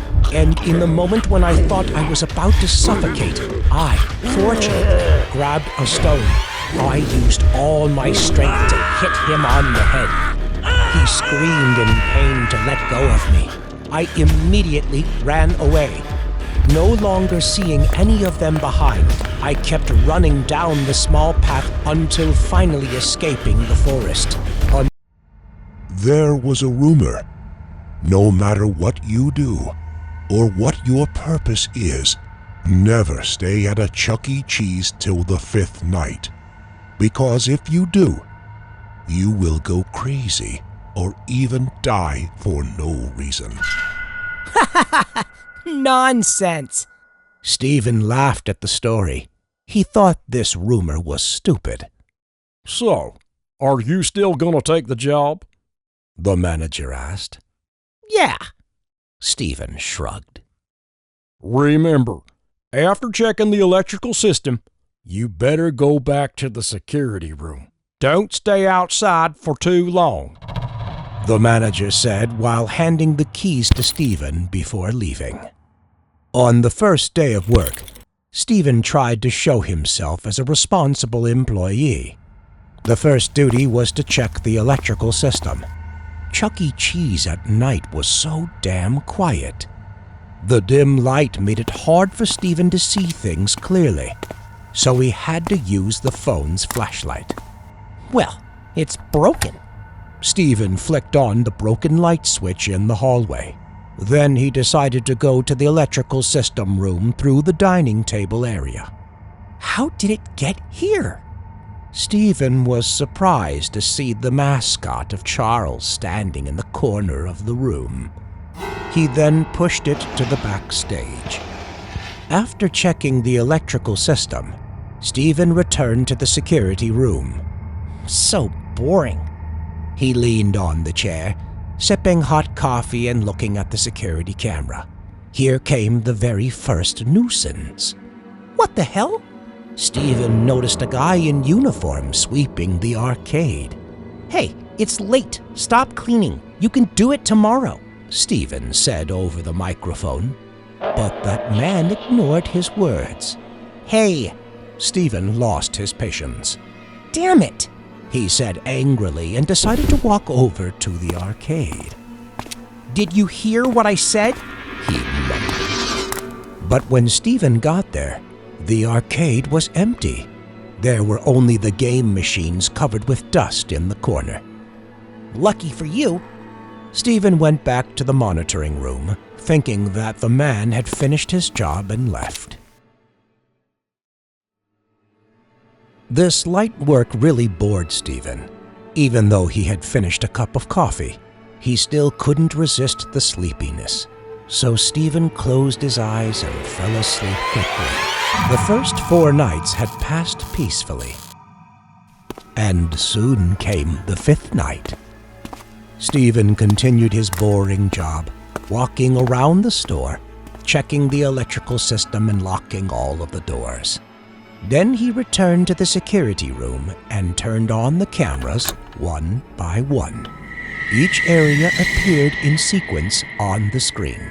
The cleaning staff in the arcade, restroom, play area, all silent at night. You don't need to walk around. Just stay in the security room tonight. Stephen suddenly was reminded of the manager's words. But he had been on duty for 4 nights in a row and didn't see anything dangerous. Stephen thought while clicking to view the camera. Oh, shoot! Stephen was startled when he saw Charles's face covering the entire screen. Who the hell did this? Stephen angrily went to check the dressing room. But when he got there was no one in the dressing room. All animatronics were gone. What the hell? Stephen returned to the stage to check, but there was nothing either. Hi, player! Are you ready for the fun night? Stephen, startled, looked around. Hey, this isn't funny at all, he shouted. It's time for the hunt night! The room turned red with the deafening alarm bells ringing. Stephen covered his ears. The sound hurt his head so badly. He quickly ran towards the door but was stopped by Charles the mouse, which held a bloody axe in its hand.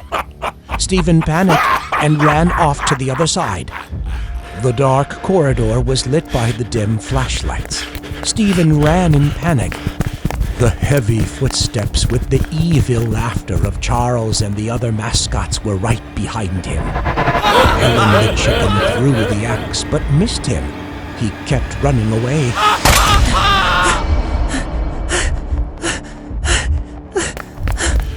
Stephen was now hiding in the dressing room among the dusty and furry mascots.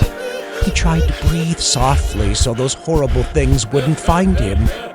Heavy footsteps resounded in the air along with eerie laughter. Those creatures were very close, and they were hunting Stephen. The animatronic's attention was drawn to the wardrobe, so they slowly approached. There was no one inside. Stephen managed to escape the dressing room before the robots found him. He panicked and ran towards the exit, but it was locked. Damn it! Stephen ran to the security room again, but no matter how hard he tried, the door wouldn't open. No, please God, no! Stephen muttered desperately. Stephen kept running away, but this time the robots blocked all the aisles. They came closer and closer. While panicked Stephen slowly stepped back, he suddenly hit something. That was Charles the mouse. No!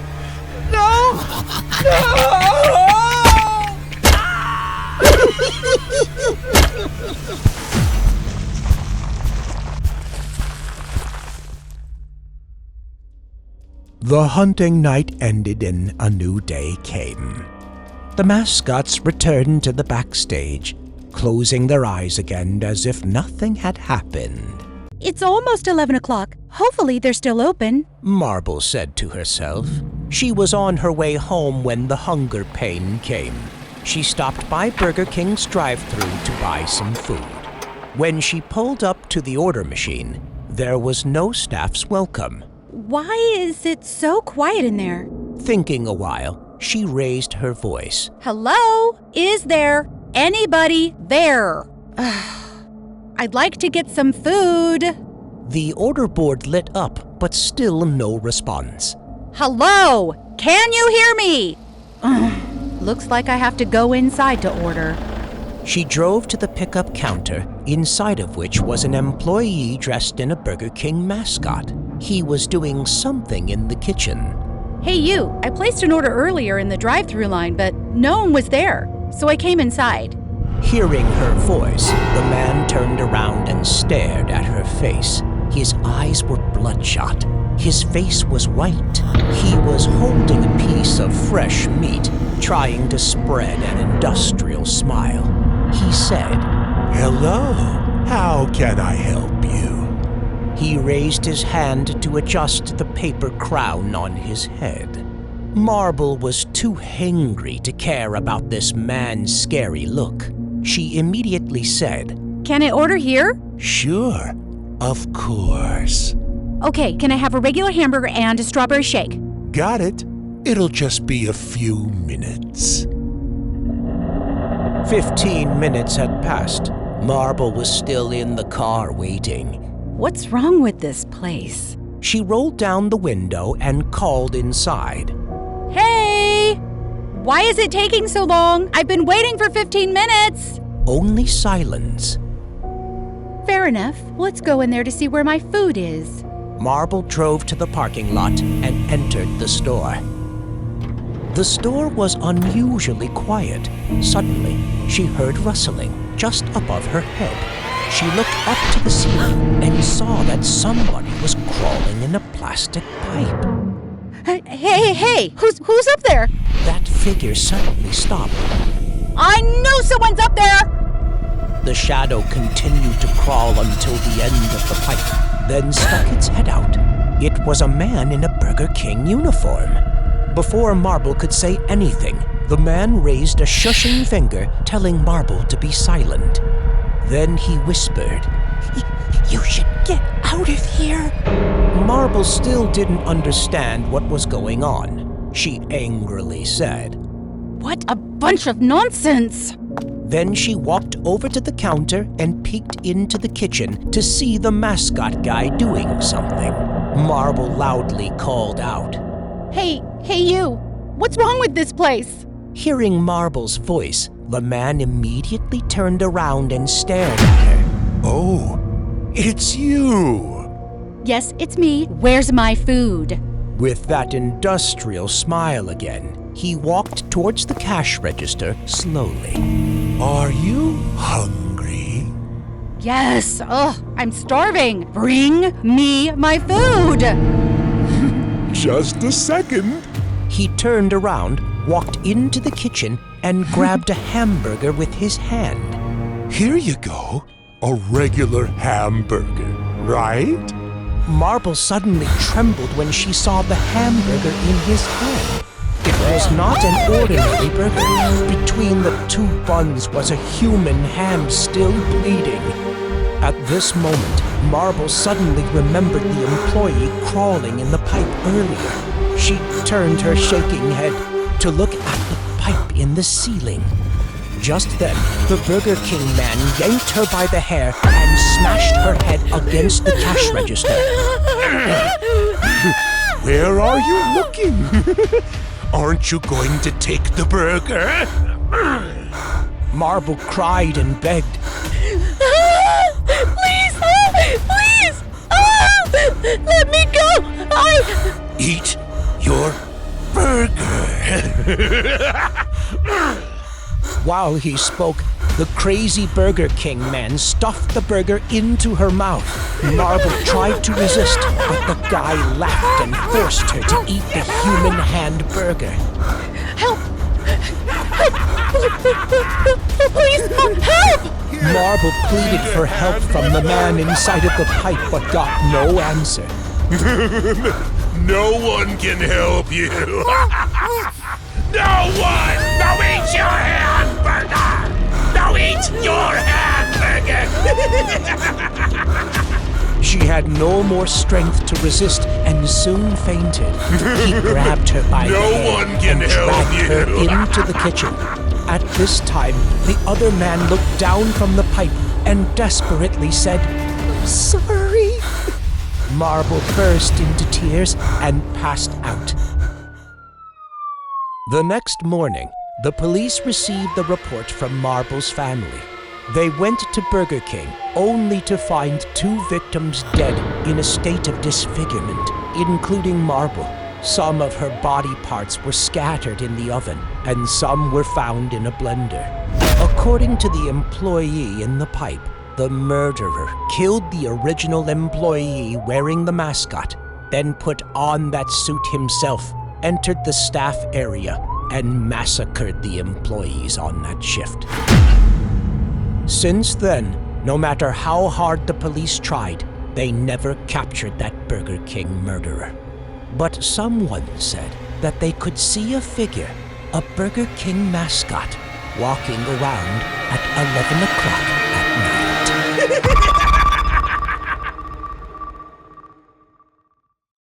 My name is Vanessa.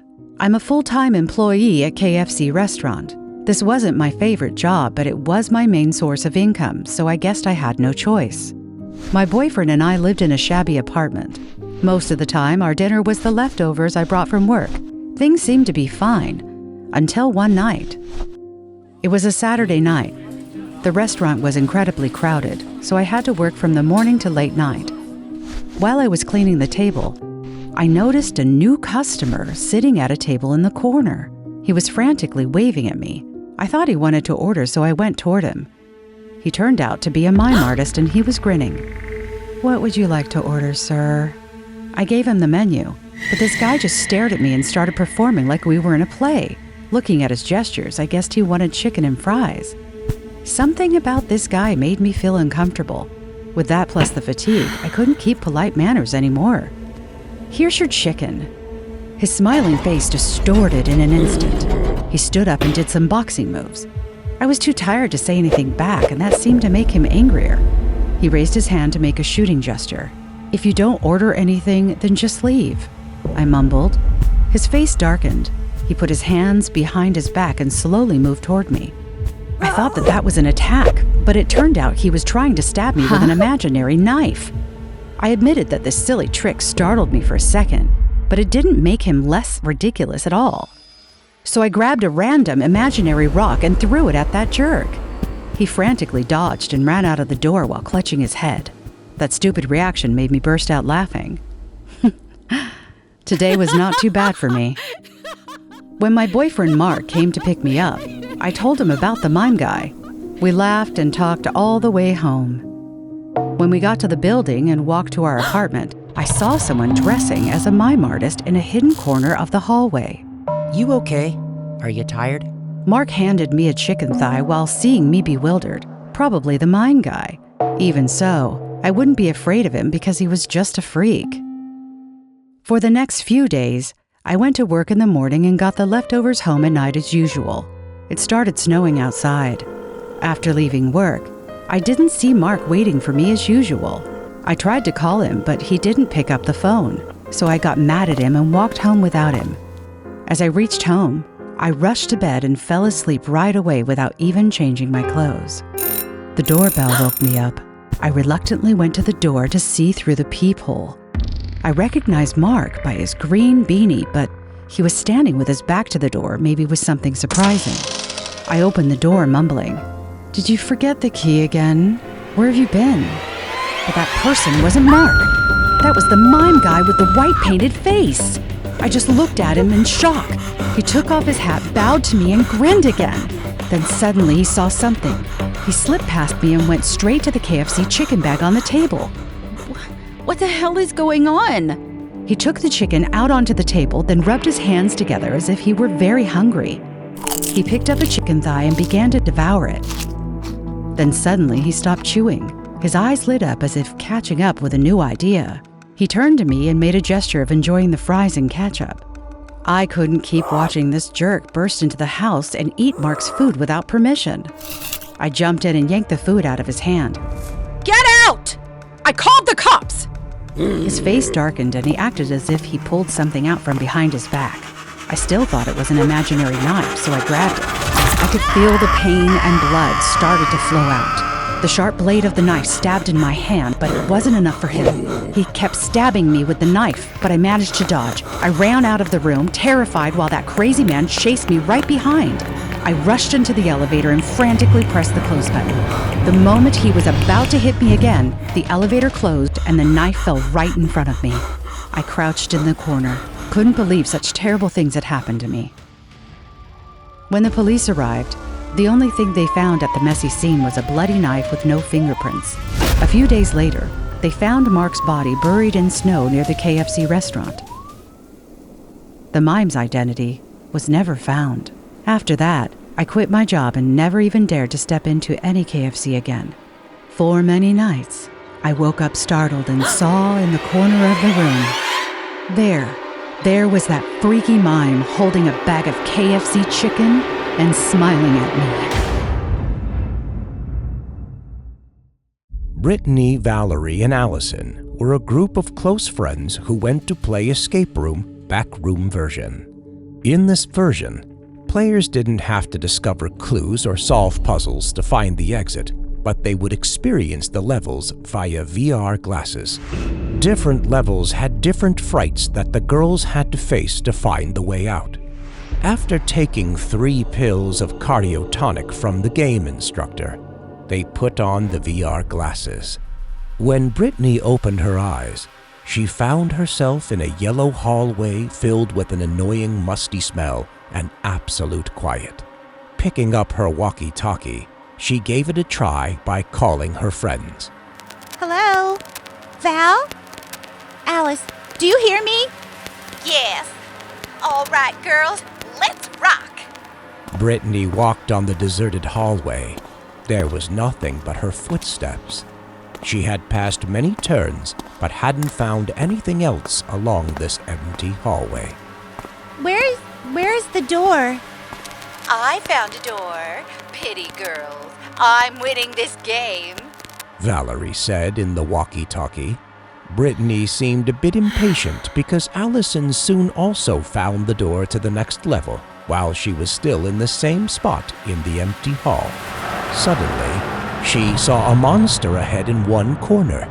Startled and scared, Brittany decided to turn into another cross, which was just an extension of the hallway so far, with boring yellow walls, the musty smell, and the mildew. The walkie-talkie had lost its signal for a while. Now, being totally lost in repeated space, Brittany started to get impatient and fatigued. Brittany was startled and looked around. Still that empty and humid hallway, but there were footsteps echoing, and they became louder and louder. Seemed like a creature was moving faster and faster. The only thing Brittany could do was run away from that thing. But the more she tried to run, the louder the footsteps became. Lonely and terrified, she became more panicked. Finally, she found a door in front. That must be the exit. No time to think, she rushed to it.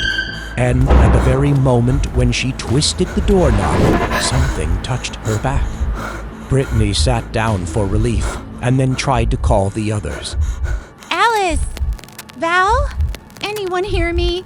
Alice! Val! That was Allison's voice. Alice? Are you okay? Allison sharply exhaled. It seemed that she was met with something terrified there. Free! Val is dead! Allison bursted into tears. The news squeezed her heart. The walkie-talkie lost signal again. Alice? Alice! There was no reply, and Brittany, once again, was left alone. She needed to find Allison. The footsteps echoed in the hallway. Brittany immediately recalled the memory of the monster, so she kept running and running. The moment Brittany looked back, a black shadow ran into her and made her fall to the ground. The feeling of pain ran through her body. Bray! Luckily, that was Allison that bumped into her. The two girls were delighted. Let's get out of here. Finally, there was a door at the end of the hallway. But before they reached the door, a black shadow ran into Allison and made her fall down.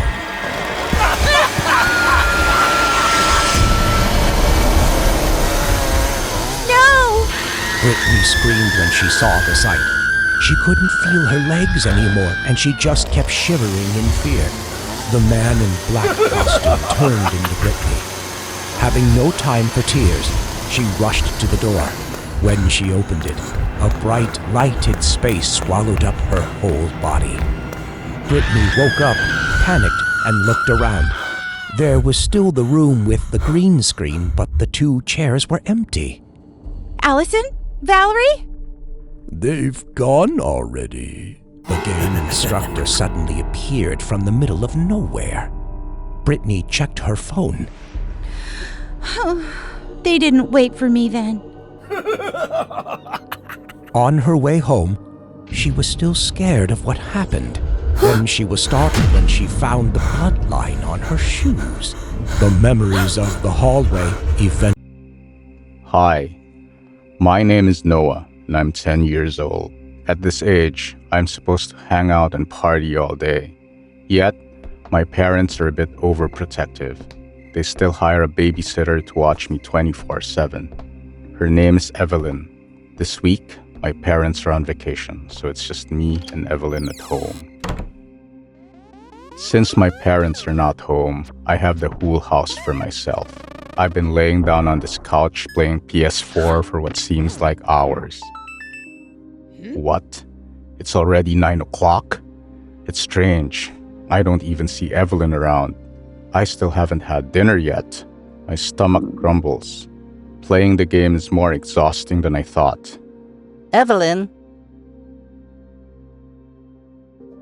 I called out, but no one answered. Did she go out without me knowing? I guess I'll just have to make my own sandwich. As soon as I set foot on the ground, the electricity in the living room goes out. Great timing. I mumbled to myself. In the area where I live, power surges during this season are not uncommon. I guess that's the cause, which means I'll have to go downstairs to the kitchen to turn the power back on from the power box. The room was pitch black. I used the walls to guide me. I reach out my hand, reach out the kitchen. It's strange when I notice how quiet the house is. I don't hear the babysitter's radio or even my dog barking. All I can hear is the sound of my feet against the floor. Evelyn, are you here? I called out to Evelyn, just wanting something to break the silence. No response. She must have sneaked out to hang out with her boyfriend. As I got closer to the kitchen area, I noticed a strange scent that smells like raw meat. But it's natural for a kitchen to smell like meat. I tried to reason to myself, letting out a nervous chuckle. Here it is. I flick the switch. The lights blaze on, and I'm blinded for half a second. My eyes quickly adjust to the brightness, and I stop in horror at the sight that beholds me. God! What the hell is this? Lying on the floor behind the kitchen island is Evelyn. She was lying on her stomach, but her neck turned completely to the left at a 90-degree angle. Her eyes looked straight into my face. Red tears flowed from the corners of her eyes. She lay in a pool of blood. Around was a circle drawn in red ink. I trembled and drowned in fear. Suddenly, I heard footsteps approaching me. It's pretty close. Although I'm not even sure whether Evelyn is still alive or dead, the first thing the 10-year-old boy does is run to his bedroom and lock the door. I covered the blanket and lay there shivering. A second, 2 seconds, and a minute passed. Nothing happened. I called my mother, and after that, I was so tired that I fell asleep without realizing it.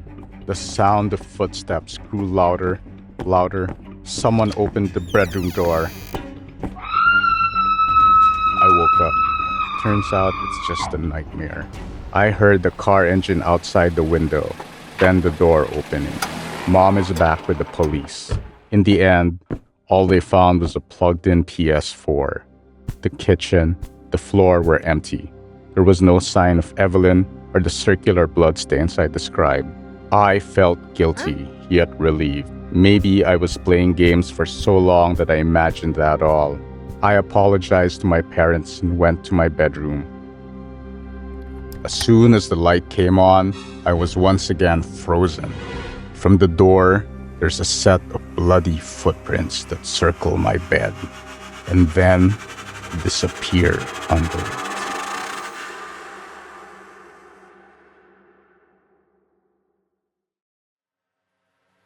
This story happened in April, a week before Easter, several years ago. I was 17 years old back then. My parents were away for the weekend, so I invited my best friend Haley to come over for a sleepover. While waiting for Haley, I turned on the TV to pass the time. Suddenly, my dog Max barked at the door. Max was a friendly dog and rarely barked like that, so I was quite surprised. I opened the window curtain to look out. Gosh, there's a man right on the other side of the door. I couldn't see his face clearly because it was dark, but he was wearing dirty clothes and a bunny mascot on his head. His creepy look gave me a shiver. The stranger just stood there, facing the front door. Then, suddenly, he turned his head towards the window. Only then, I realized that he was holding a sharp axe in his hand. Our eyes met. I was so scared that I quickly closed the curtain. Then, the pounding from the man as well as Max's bark got even more fierce. The doorknob was twisted repeatedly, but since I had already locked it, he couldn't do anything but leave. I was still shivering, hugging Max behind the door. Just a few minutes later, I heard a car drive into my block. Luckily, it was Haley. She seemed so calm, so I asked, "Did you meet anyone on the way home?" Haley didn't understand what happened and shook her head.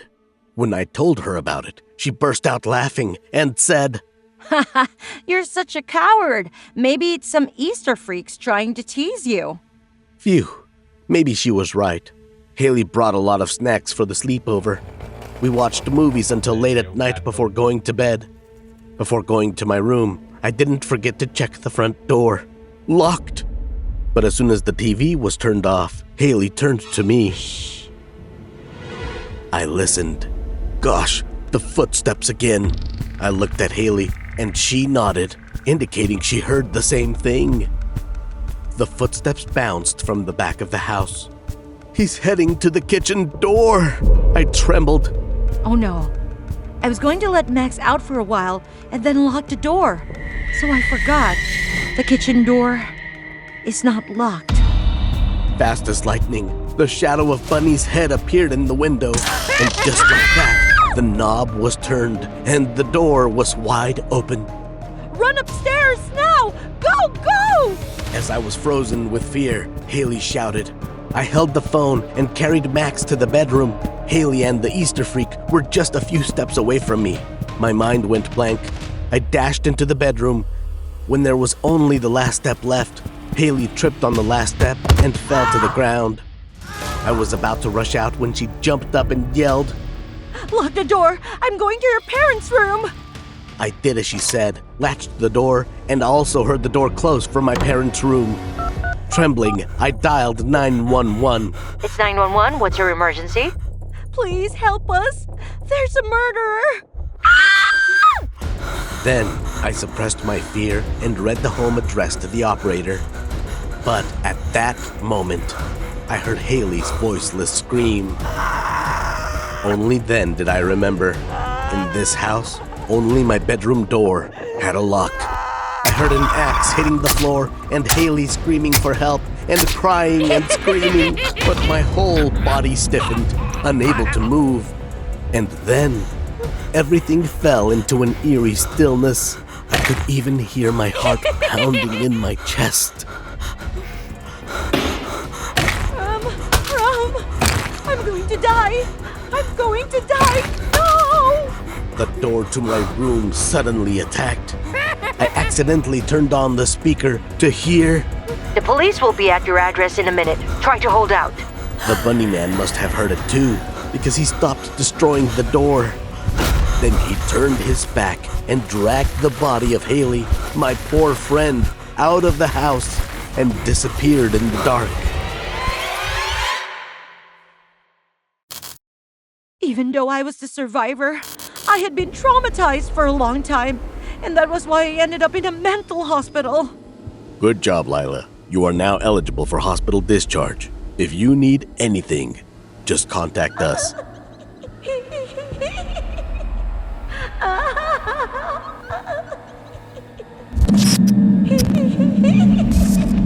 No, Lila! No, no, no, Lila! Ah!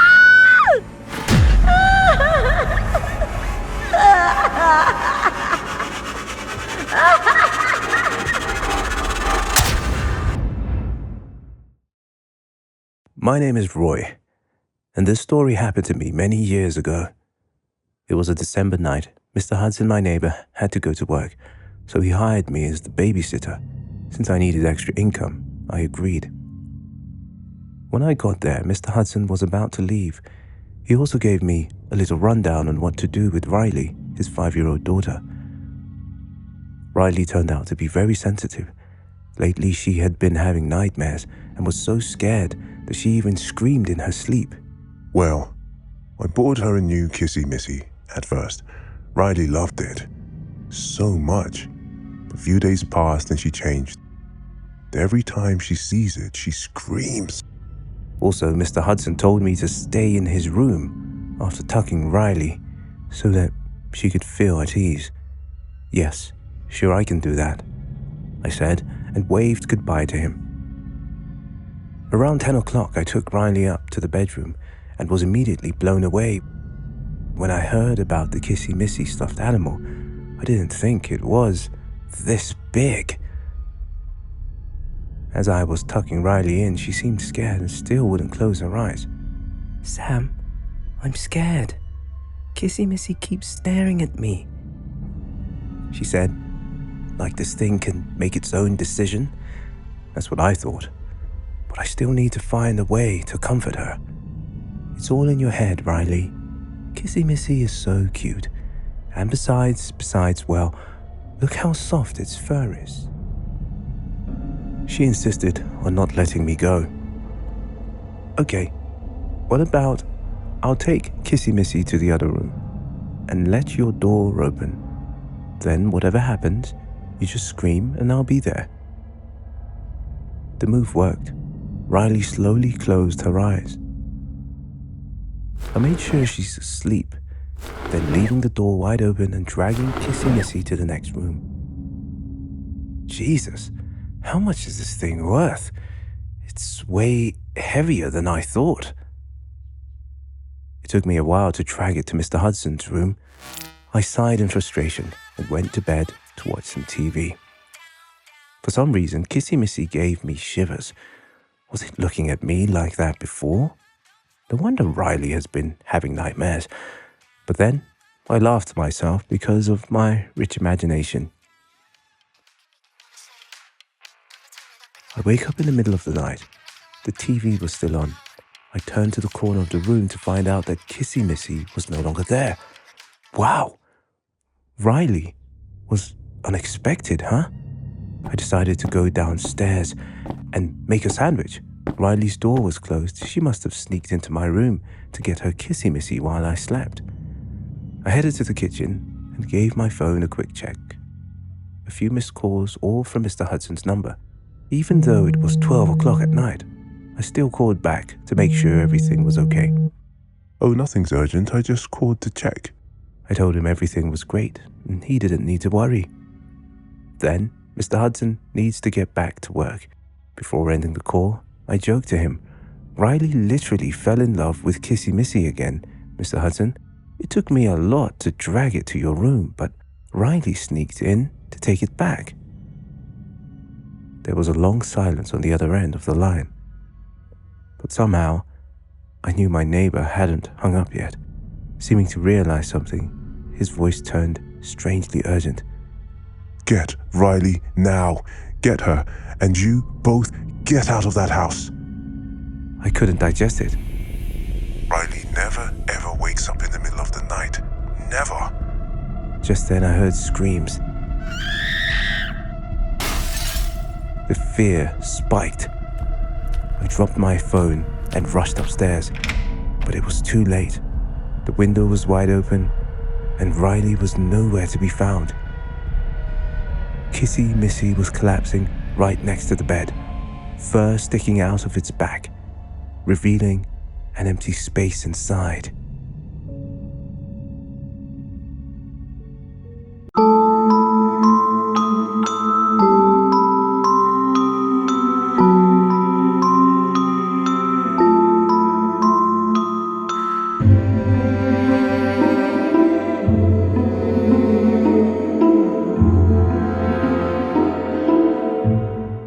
Passed away when I was a child.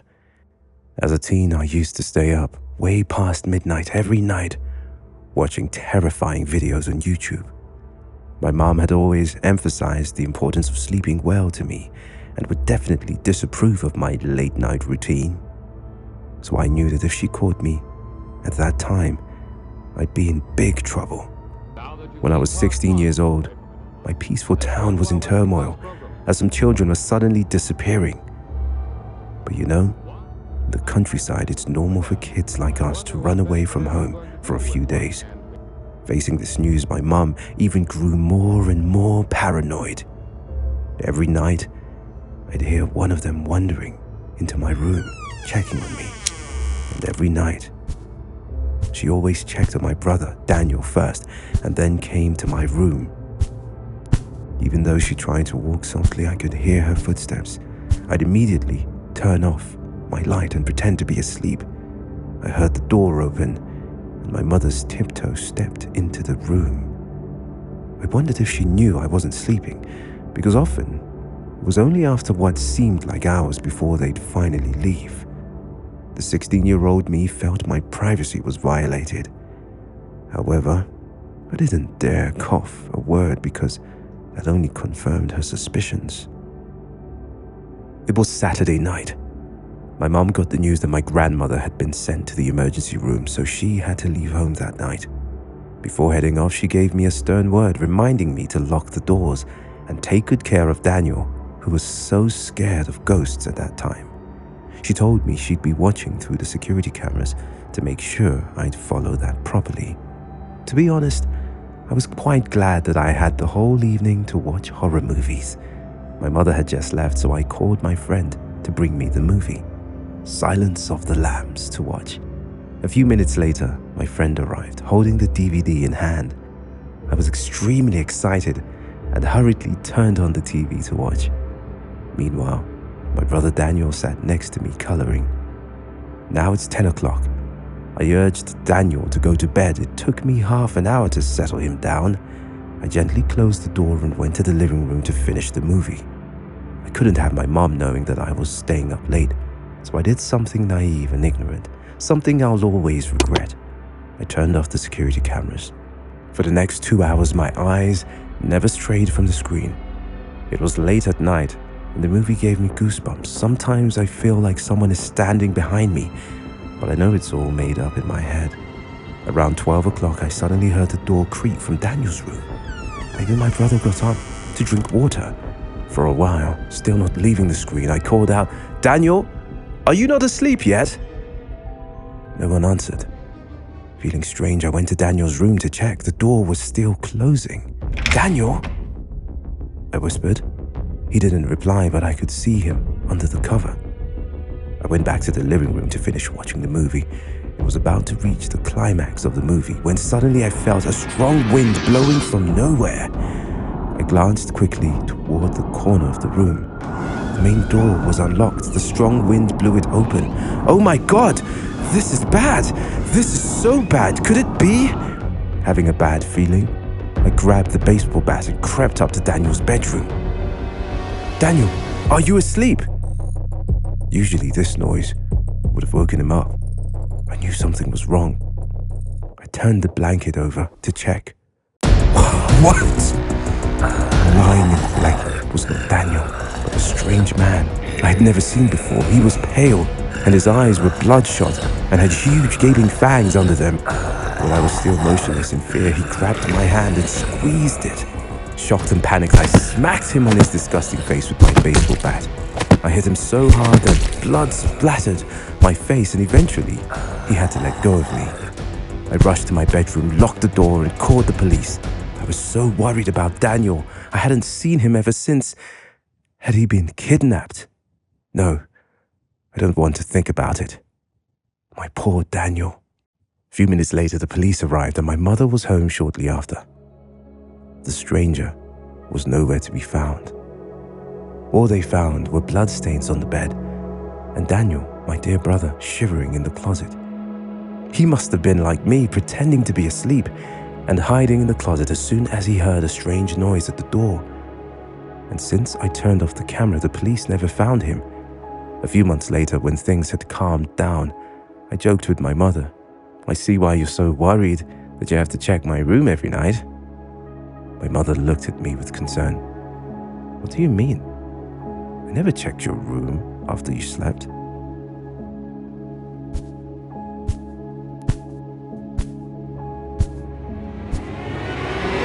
Aggressive and entitled, she pushed the staff away and went straight to the counter.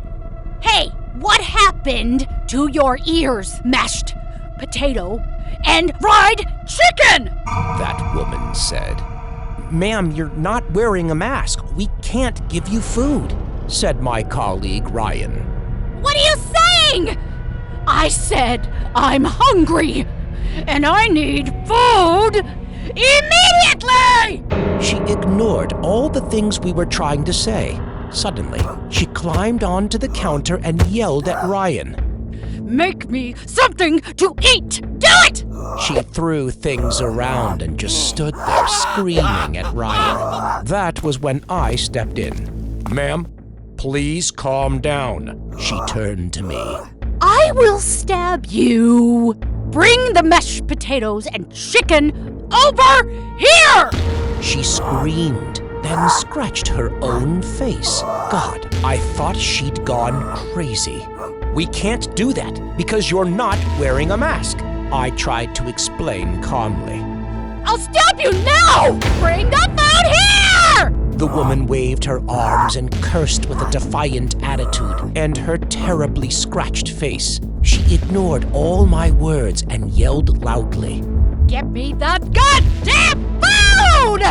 That woman was so angry that she kicked the menu on the table. You must wear your mask.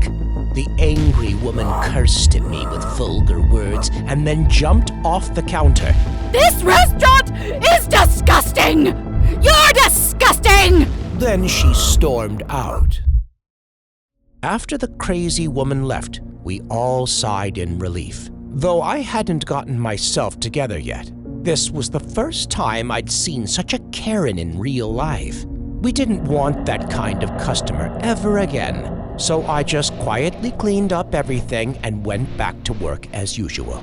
When my shift ended, I packed up my things and went home. On the road, sometimes I could feel the footsteps behind me, as if someone were following me. But every time I turned around, there was just me and the empty street. So weird. I mumbled and walked faster. I knew someone was following me.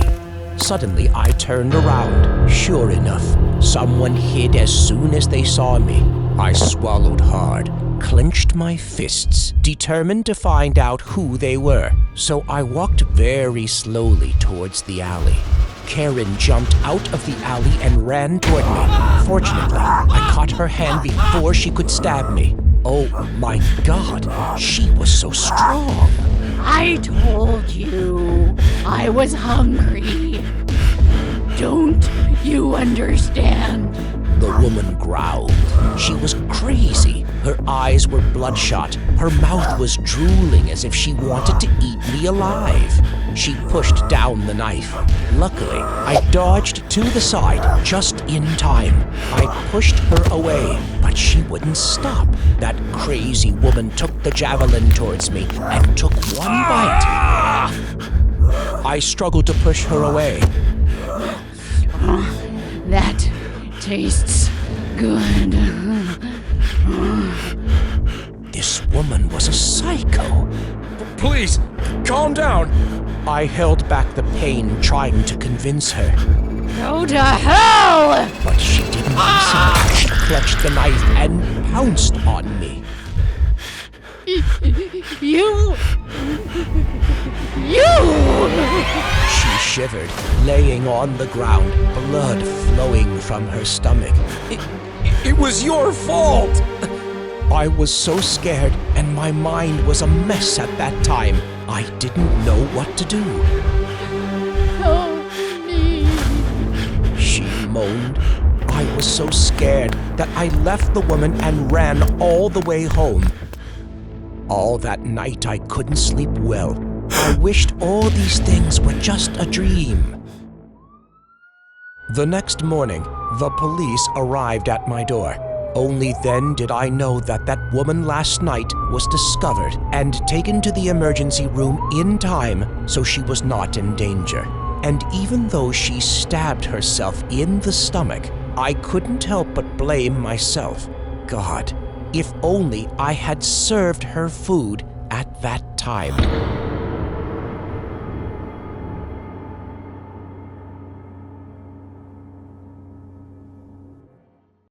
Enjoying the spring fair is the annual tradition of me and Luna. So here I am, waiting for her at 3 p.m. to celebrate 2022. This year, my friend is wearing a crop top, short skirt, and pretty as usual. It was a gloomy day, but my mood lifted due to the bustling atmosphere. Luna dragged me to the Ferris wheel to take pictures. That's when I realized the difference of this fair compared to the previous ones. A Huggy Wuggy mascot was standing near the stuffed animal store. "Do you want a hug?" The mascot stretched out its hand towards us, but Luna scornfully replied, "This mascot is so freaking creepy. Afraid of being heard and judged?" As impolite, I interjected, "Well, but it's pretty cool, don't you think?" The Huggy Wuggy mascot is tall, probably a head taller than me. Its fur, though dirty, seems soft. However, its long red mouth, always smiling, gives me real shivers. "Don't you want a hug?" Suddenly, Luna pulled me towards the mascot for a check-in picture as she said. Then she kept dragging me to the other play areas. After walking a long way, I was pretty curious about the mascot, so I turned back to see it was still in the same position. But the head and eyes were deadly fixed on me and Luna, like it was watching us. "Oh, come on, you need to stop watching something creepy on YouTube." Maybe Luna was right. I couldn't let that stupid mascot ruin our day. So that's what I did. I spent a happy evening with my best friend, and we also took a lot of photos. It was already dark when we were about to leave. It's already 7 o'clock. The fair was almost empty, and the stores were ready to pack up. As soon as we reached the gate, Luna suddenly stopped. "I need to go to the toilet." We drank too much Coke, so it was understandable. Okay, but hurry up, it's closing." Then Luna went back inside. I pulled out the pictures we took in the afternoon to kill time. 10 minutes, 20 minutes, 30 minutes passed and still no sign of my friend. I was impatient, so I called her number. The phone rang, but no one answered. Luna is someone who always carries her phone with her, so that worried me. You must be kidding me. Does she forget I was waiting for her at the gate? I called Luna a few more times, but still got no response, so I went back inside to look for her. At this time, only a few traders were packing to leave. There's only one toilet area in here, but Luna wasn't in it. I walked around a bit to look for it, but still, she was nowhere to be found. As my impatience began to flare, I discovered the Huggy Wuggy mascot was still in the same position, but instead, standing still, it was leaning against the store. "Hey, excuse me," I called out loudly, even though the mascot seemed to be heading straight for me. It still didn't move. "Excuse me, have you seen this girl?" I showed it the photo we took earlier, but all I received back is the dead silence. Is this just a costume? Thinking so, I gently pushed it, but as soon as I touched the Huggy Wuggy mascot, its whole body fell to the ground. Then I knew what real terror was. The head of the Huggy Wuggy fell off, rolling around. I couldn't believe it. Inside was no one else but the girl I was looking for. Even though her whole body was wrinkled, I still recognized Luna. Her eyes were rolled back and her neck was full of new deep marks, like she had been squeezed so hard until she died.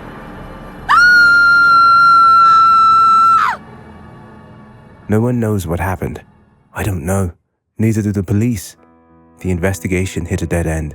All they know is that the Poppy Playtime Company didn't invite that Huggy Wuggy mascot to the spring fair, and the picture I took of Luna.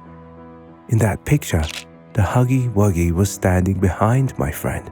Although the head looked towards me, its eyes glanced straight to the left to look at Luna, and still showed a familiar smile. For the coffee junkies, it's all about my cousin Wild, who announced that he loved coffee more than anything else in this world, especially Starbucks. He said that 2 cups of coffee a day is a must, or else he can't stand the entire day.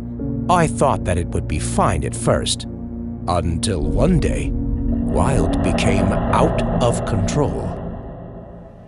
That day, I went to Starbucks for an espresso before going to work. There was a long line of people already, so I had no choice but to wait. Well, it looked like everyone was tired on Monday morning. I could tell that based on their grumpy faces. When it was my turn, I asked for an espresso, but before I pulled out my wallet, someone crashed into me so hard I almost fell. It was Wild, my cousin. After not seeing him for a long time, I didn't expect such an awkward encounter. Hey! Where's my coffee? Wild raised his voice. Sir, please wait a moment. A Starbucks employee named Bruce replied gently. Bring it to me! Right now! I was quite surprised to see him acting like that. Wild used to be so gentle and a kind man. This was the first time I had seen him so angry. At this point, Wild totally lost his patience, slamming the table, then grabbing the employee's collar. Bruce looked so confused as Wild insisted that his order was ignored. Shelby, the store manager who was notified of the incident, rushed to the counter. Sir, may I know your concerns? Wild pointed at Bruce's face and said to the manager, "This stupid dude forgot my order!" Bruce shook his head and looked at Shelby. Shelby gently asked Wild, Sir, what did you order?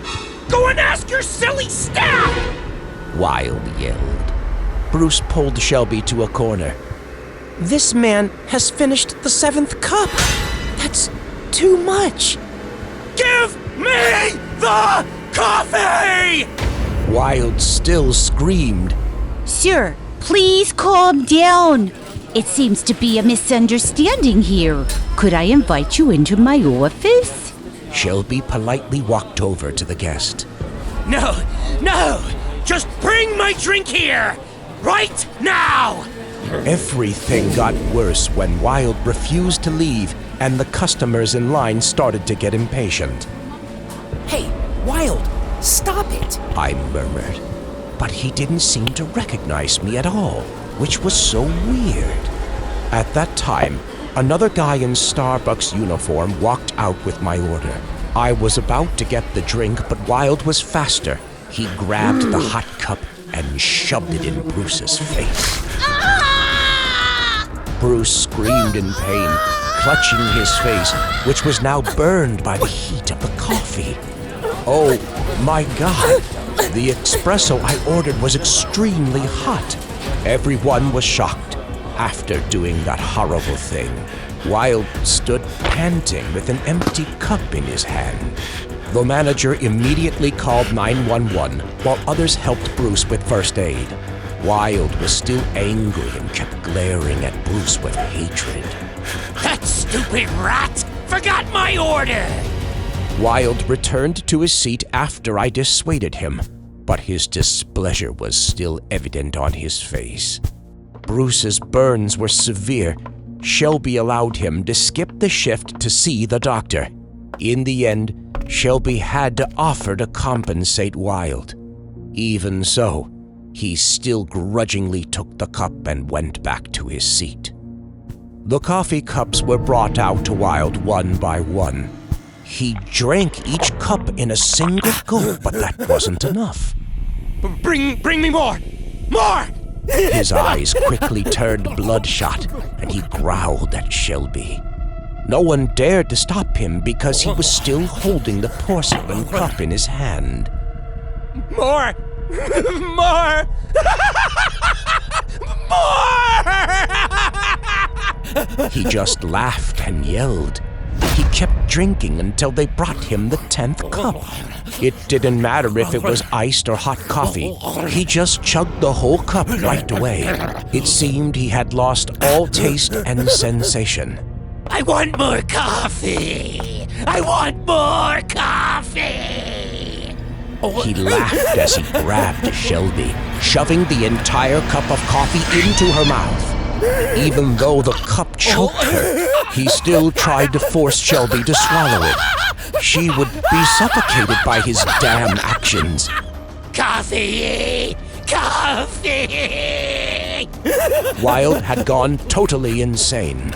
Wild, stop it! I was terrified, rushing to stop him, but he just pushed me away. At this moment, the police promptly appeared to intervene.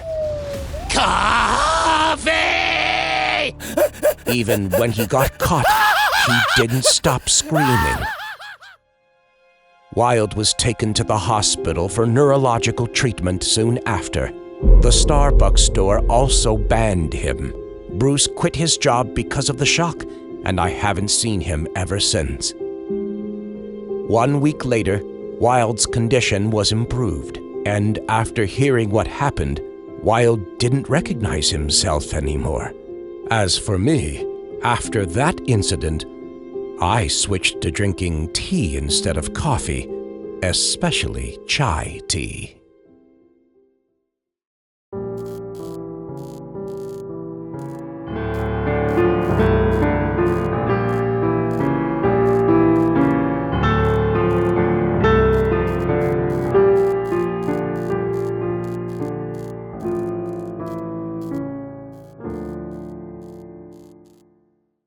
Easily became overloaded with the work here. It was probably due to the high pressure at the workplace that people barely talked. After a while, I only knew and talked with 2 more colleagues, Emmy and Joe. Emmy was my supervisor, and Joe was Emmy's manager. Jesus. Try to finish this mess.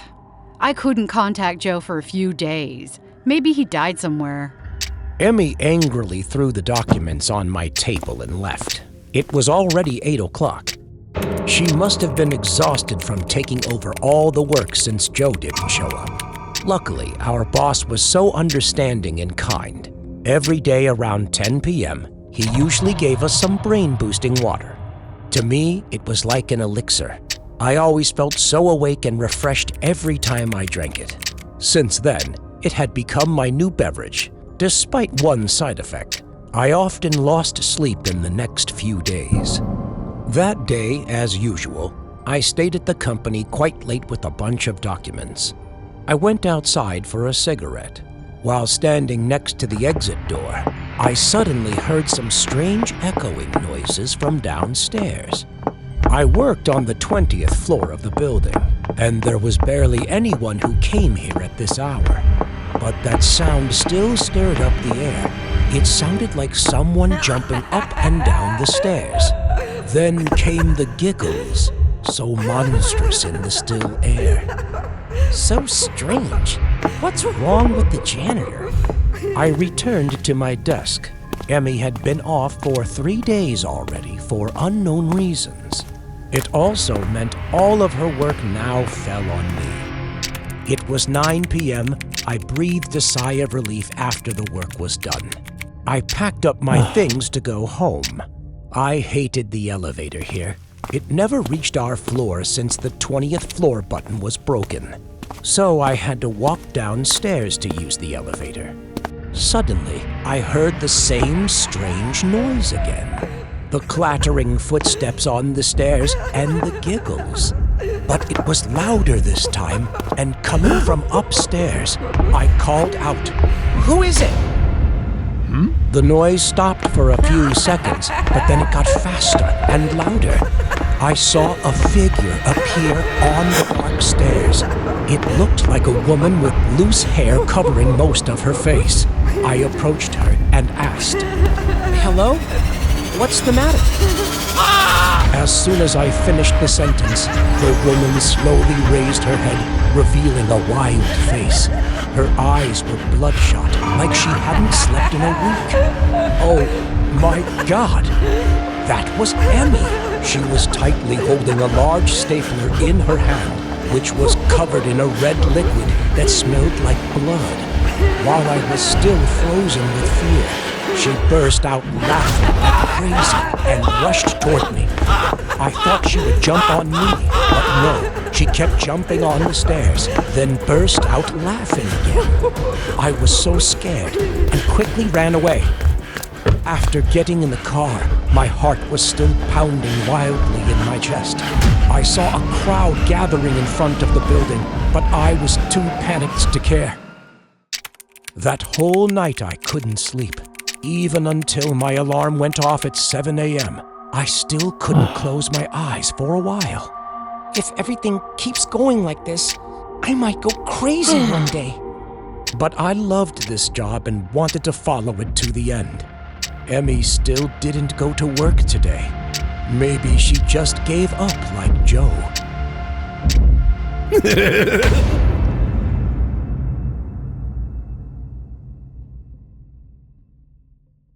A few years ago, I was traveling alone in a little-known place in Texas.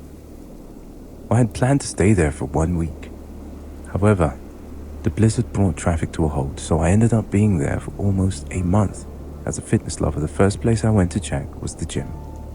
The town was sparse, so it's surprising that there were always only a few people at the gym. I especially loved going to the gym late at night. There was hardly anyone there, so the whole gym seemed to be mine. It was the only gym I could find in that area, so I had to go there even though I found it a bit inconvenient. For example, the manager was always silent. The gym facility was old and gave off an unpleasant atmosphere. It felt like everything was covered with the smell of sweat and no one ever cleaned it up. However, the boxing bags here are of extremely good quality. They were soft, and the level of elasticity was insane. One quiet night, and the gym was empty. I put on my headphones and ran on the treadmill. At some point, I saw a black shadow reflected in the mirror. Every time I turned around, but I saw no one. I thought it was on my head, or else it might be the manager. I kept running for another 15 minutes, but those black figures didn't leave me alone. I felt like I was watched by dozens of eyes. Although I sweated like crazy, my body felt cold. Since I'm a wimp, I've decided to switch the gym time from evening to daytime for the rest of my stay here.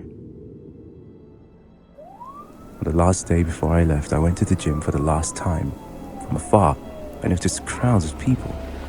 The entrance was blocked by a lot of police cars and ambulances. Curious, I asked a policeman standing nearby. He told me not to stay away because it was a crime scene. When I heard this, I was shocked because yesterday when I came to work out, everything was normal. Of course, I inquired further, but received no further information. At that moment, I saw the police escorting the gym manager out. He remained silent, exuding of terrifying and creepy mystery. After that, all the punching bags that I loved to use were carried out one by the staff wearing protective gear. All were cut open. What the hell is going on? I raised my legs and peered inside. If I could go back to that moment, I'd want to slap myself in the face for being nosy. I wish I had never seen that. Inside the sandbags was the human body with flesh and blood rotting. Witnessing that terrible scene, I couldn't help but throw up. As soon as I regained my consciousness, I went back to the motel, packed my things, and left that damn place. Later on, I learned the truth through watching the news. Before I came to that city, many people suddenly disappeared for no apparent reason. The owner of the motel was afraid of losing guests, so he absolutely did not say a word to me. My heart turns uneasy every time I think about it. Perhaps that sandbag was so qualified not because it was expensive, but because the sand was replaced by human bodies. And perhaps the strong smell that made me queasy was not sweat, but the smell of fluid from rotten humans.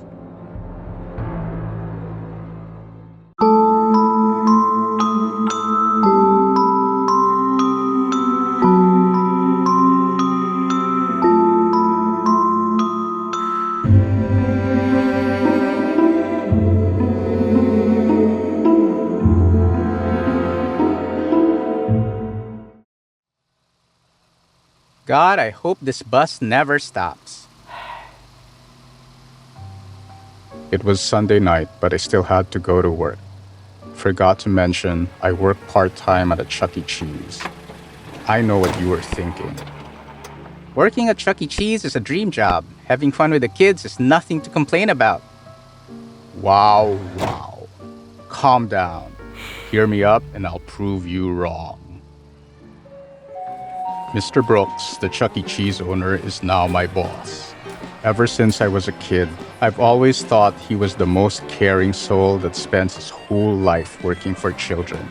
Turns out, he's the most inhospitable one. Luckily, I'm just an apprentice, so I don't have to talk to him much. I often caught him standing in a corner, silently observing the whole thing. Not to mention, the work is always overloaded. There was always just me, Mr. Brooks' assistant, and Zane, the employee wearing a dirty old mascot suit. What are you looking at? You're not paid standing there. I did not have a moment's rest, but I was no doubt lucky enough to not be forced to wear the costume. For so long, I never even saw the man beneath the mascot. Zane has to talk to children and dance for them all day. What's worse, he was always under the supervision of Mr. Brooks. It's rare for children to laugh so happily these days. Maybe he comes up with something interesting. So I turned around to check it out. What the hell? Zane was on stage and staggered like he's drunk. He fell, then got up again, and then fell again. It goes on and on in the crunchy laughter of the children. The mascot shoes were so old and dirty. I froze when watching the thin red line stream down the face of the children's icon. How could this be committed? Since I fear the assistant can sense the lost productivity, I went about my business. You're wearing a mascot today. Zane took an unscheduled break for no reason. And don't let Mr. Brooks know. He gets mad whenever Zane is absent. When I was on the bus, I got a new message from the manager. What a tiring day, I sighed. Following his instructions, I arrived at the store early and entered the changing room of the other co-worker. The mascot is hanging right there. I took it down and put it on. Jesus, doesn't anyone wash this thing? I've never smelled something so rotten. The inside of the mascot was filthy and sticky. I'm sure it was sweat and all sorts of dirt coming from that coworker. Soon, the children arrived. I wasn't used to the job, so I just stood there bouncing around on stage and letting kids laugh at me. Thank God it's over. Hope Zane will show up tomorrow. Around 10 p.m., I turned back to the room to put the mascot off. But before I could do anything, a voice behind me made me startled. Why don't you come and serve me during the break like you were told yesterday? It's Mr. Brooks. Because I don't get it. I just stand there and hold my breath. I didn't even turn to face him for fear of being revealed. But the silence did not last long. Tomorrow is your last chance. If you want to save your sister, you must obey me until the end. What does that mean? When I digested his words, my fear spiked. By the way, I didn't know you could still perform after all of your toes were chopped off. And then, the laughter fades away when Mr. Brooks leaves the room. I then quickly stripped off the disgusting mascot and rushed to the bus stop to go home. That was the last time I showed up at Chuck E. Cheese. Mr. Brooks was in jail now, and Zane, the other employee, was nowhere to be found. To be honest, I really hope Zane and his sister are doing well.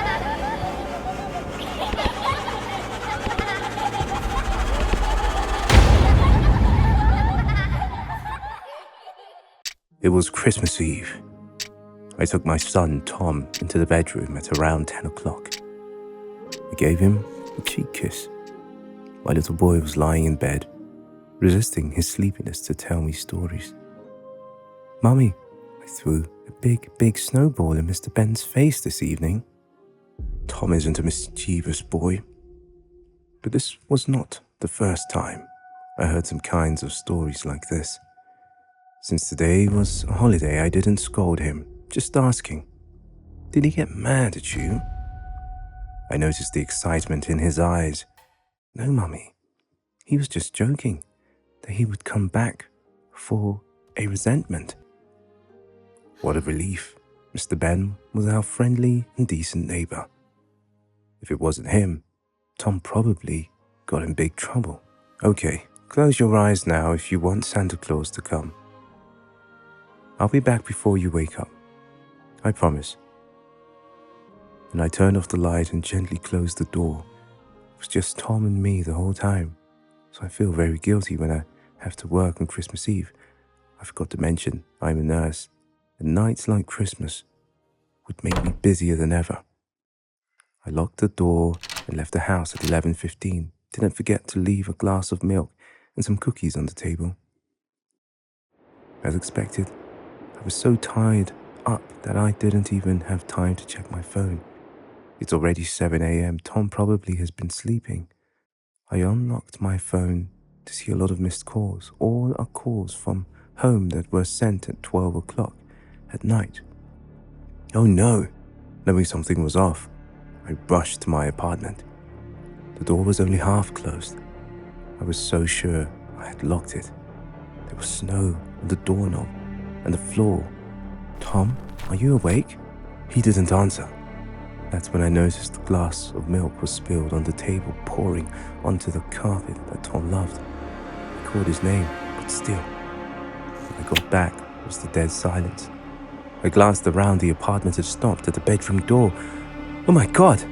The door, it had a huge hole in the middle and was littered with traces of snow.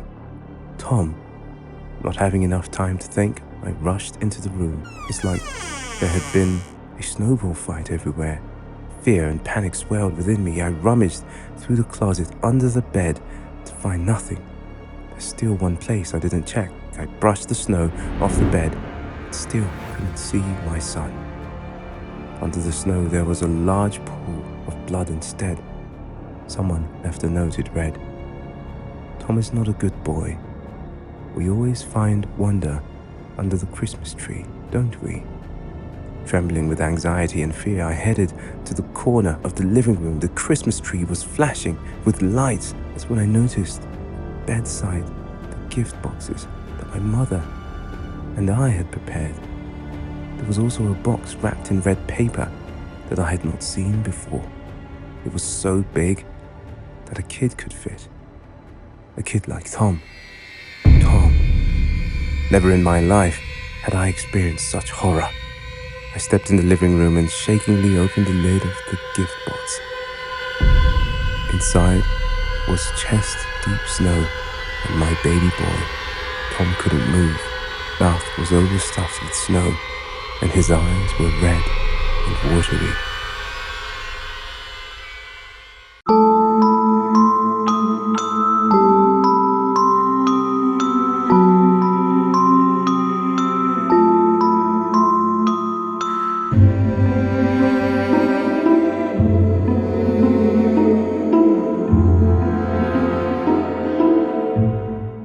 keen-eyed guy she had swiped left a few minutes ago.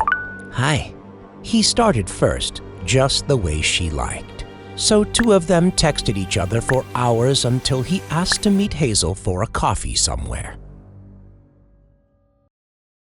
So she would meet Noah at a vintage bar downtown. She was so excited to see this handsome guy.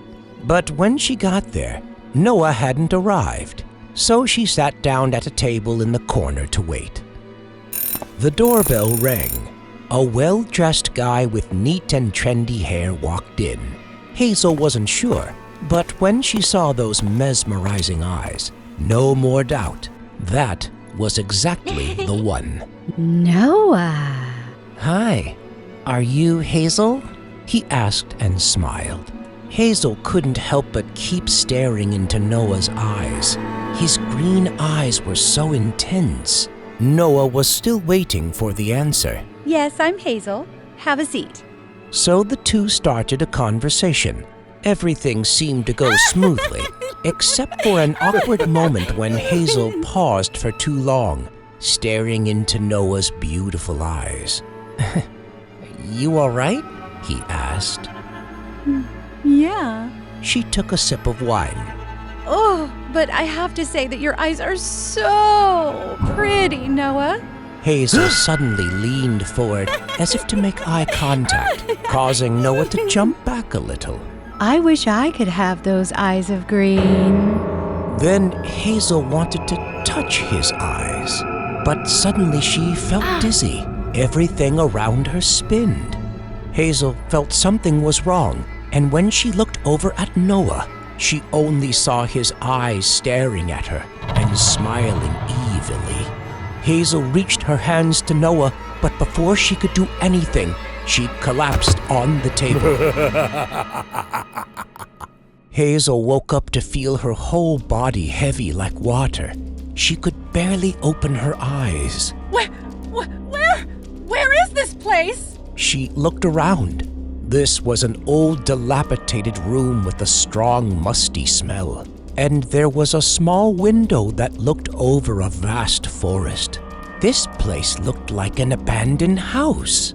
She heard footsteps and then sat up and waited to see that face again. All she could do now was shake in fear.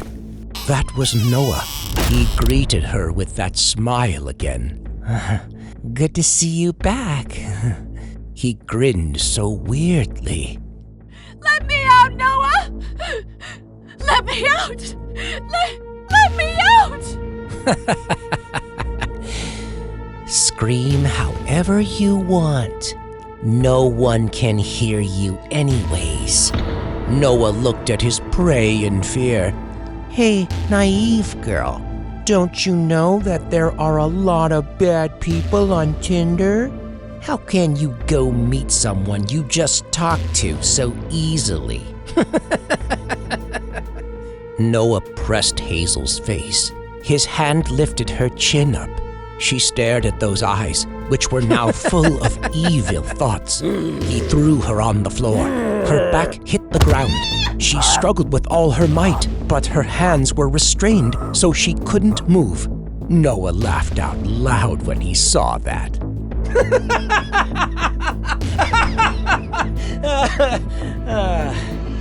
But this was out of his expectation. Damn it, Hazel!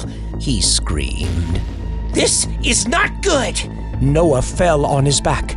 He didn't expect that while he was still busy fidgeting, Hazel broke free of the ropes and waited for an opportunity to counterattack and surprise him. Noah was angry. His green eyes were full of red blood. He must punish Hazel. Noah staggered back and was horrified by the wound on his chest. In Hazel's hand was a knife hidden in a comb. Now he saw Hazel crouched close to his face. Her innocent face now seemed so different, so evil. Noah tried to raise his hands to grab her, but he was like a fish out of water, unable to do anything. Hey, be quiet. Everything will be all right. Ignoring Noah writhing in pain, Hazel got up and paced around the room to examine. Thank you for leading me to such a wonderful place where no one could hear your miserable screams. Hazel sneered. Noah was so scared. What are you gonna do? Oh, don't cry. Your eyes won't look good anymore. Hazel stroked Noah's hair, comforting. Noah panicked, weakly trying to back away, but Hazel had a knife in her hand. It won't hurt.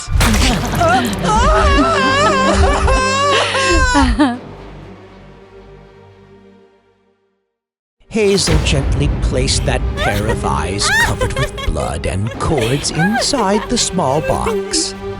So beautiful!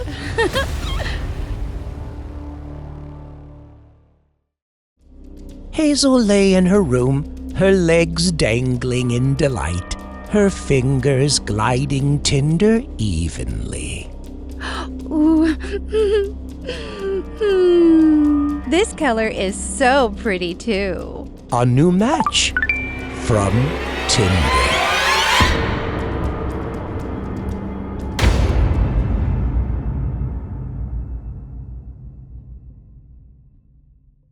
Had been always struggling with a list of mental illnesses, but of course I wouldn't blame her, after all she'd done for me.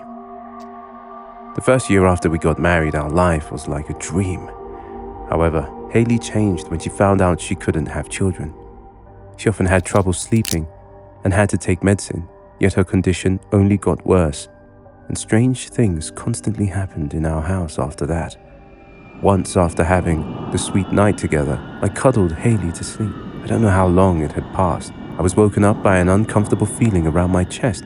When I opened my eyes, it was pitch black. That's when I realized my face was covered by the pillow, and the one who was pressing the pillow down my face was none other than Haley. It seemed like she wanted to take my life. As the oxygen level gradually ran out, my whole chest tightened and pain invaded my body. I didn't get why my wife was so strong then. I screamed and yanked until I was finally able to get out. "What the heck, Haley?" She kept her gaze in and wandered back to her bedroom. The scary thing is that after such incidents, Haley did not remember anything. The next morning, when I told her to change doctors, Haley insisted it was all because the house was haunted. The demons in the house kept commanding her to harm me, and when she disobeyed, they would take over her body. We decided to move to the suburbs. Haley could no longer hear the voice in her head. She was happy and so was I. At the end of October, I had to work away from home for a week, although Haley was still taking her regular medication. I still wanted her to invite her friends to come over. However, my wife refused. Don't worry, the old Haley was dead. I had to give up and start my business trip. On the 5th day of my business trip, I called to find Haley much worse than usual. I tried to ask, but Haley said, "I'm just tired." The next day and the day after that, I called again, but Haley didn't answer. I called an early flight to make sure she's okay. I arrived in the living room at 11 o'clock at night. Haley was not in the living room. I called everywhere but got no answer. She must be asleep, I thought, as I headed for the stairs. Oh God, my poor wife. To my horror, I found my wife's body hanging from the banister. Under was a note saying, "I'm sorry, but the voice doesn't stop. I have to stop it myself before I hurt you again." I was about to help her down when I realized it was too late. Her neck had been hanging for so long that it stretched a few inches. You probably already know what happened after that. I called 911. It's been a year since Haley died. This might be the right time for my lover, Daniel, to move in. Fake fertility results, swapping sleeping pills, installing a remote control sound system in my home, and a good story that took a lot of work to come up with.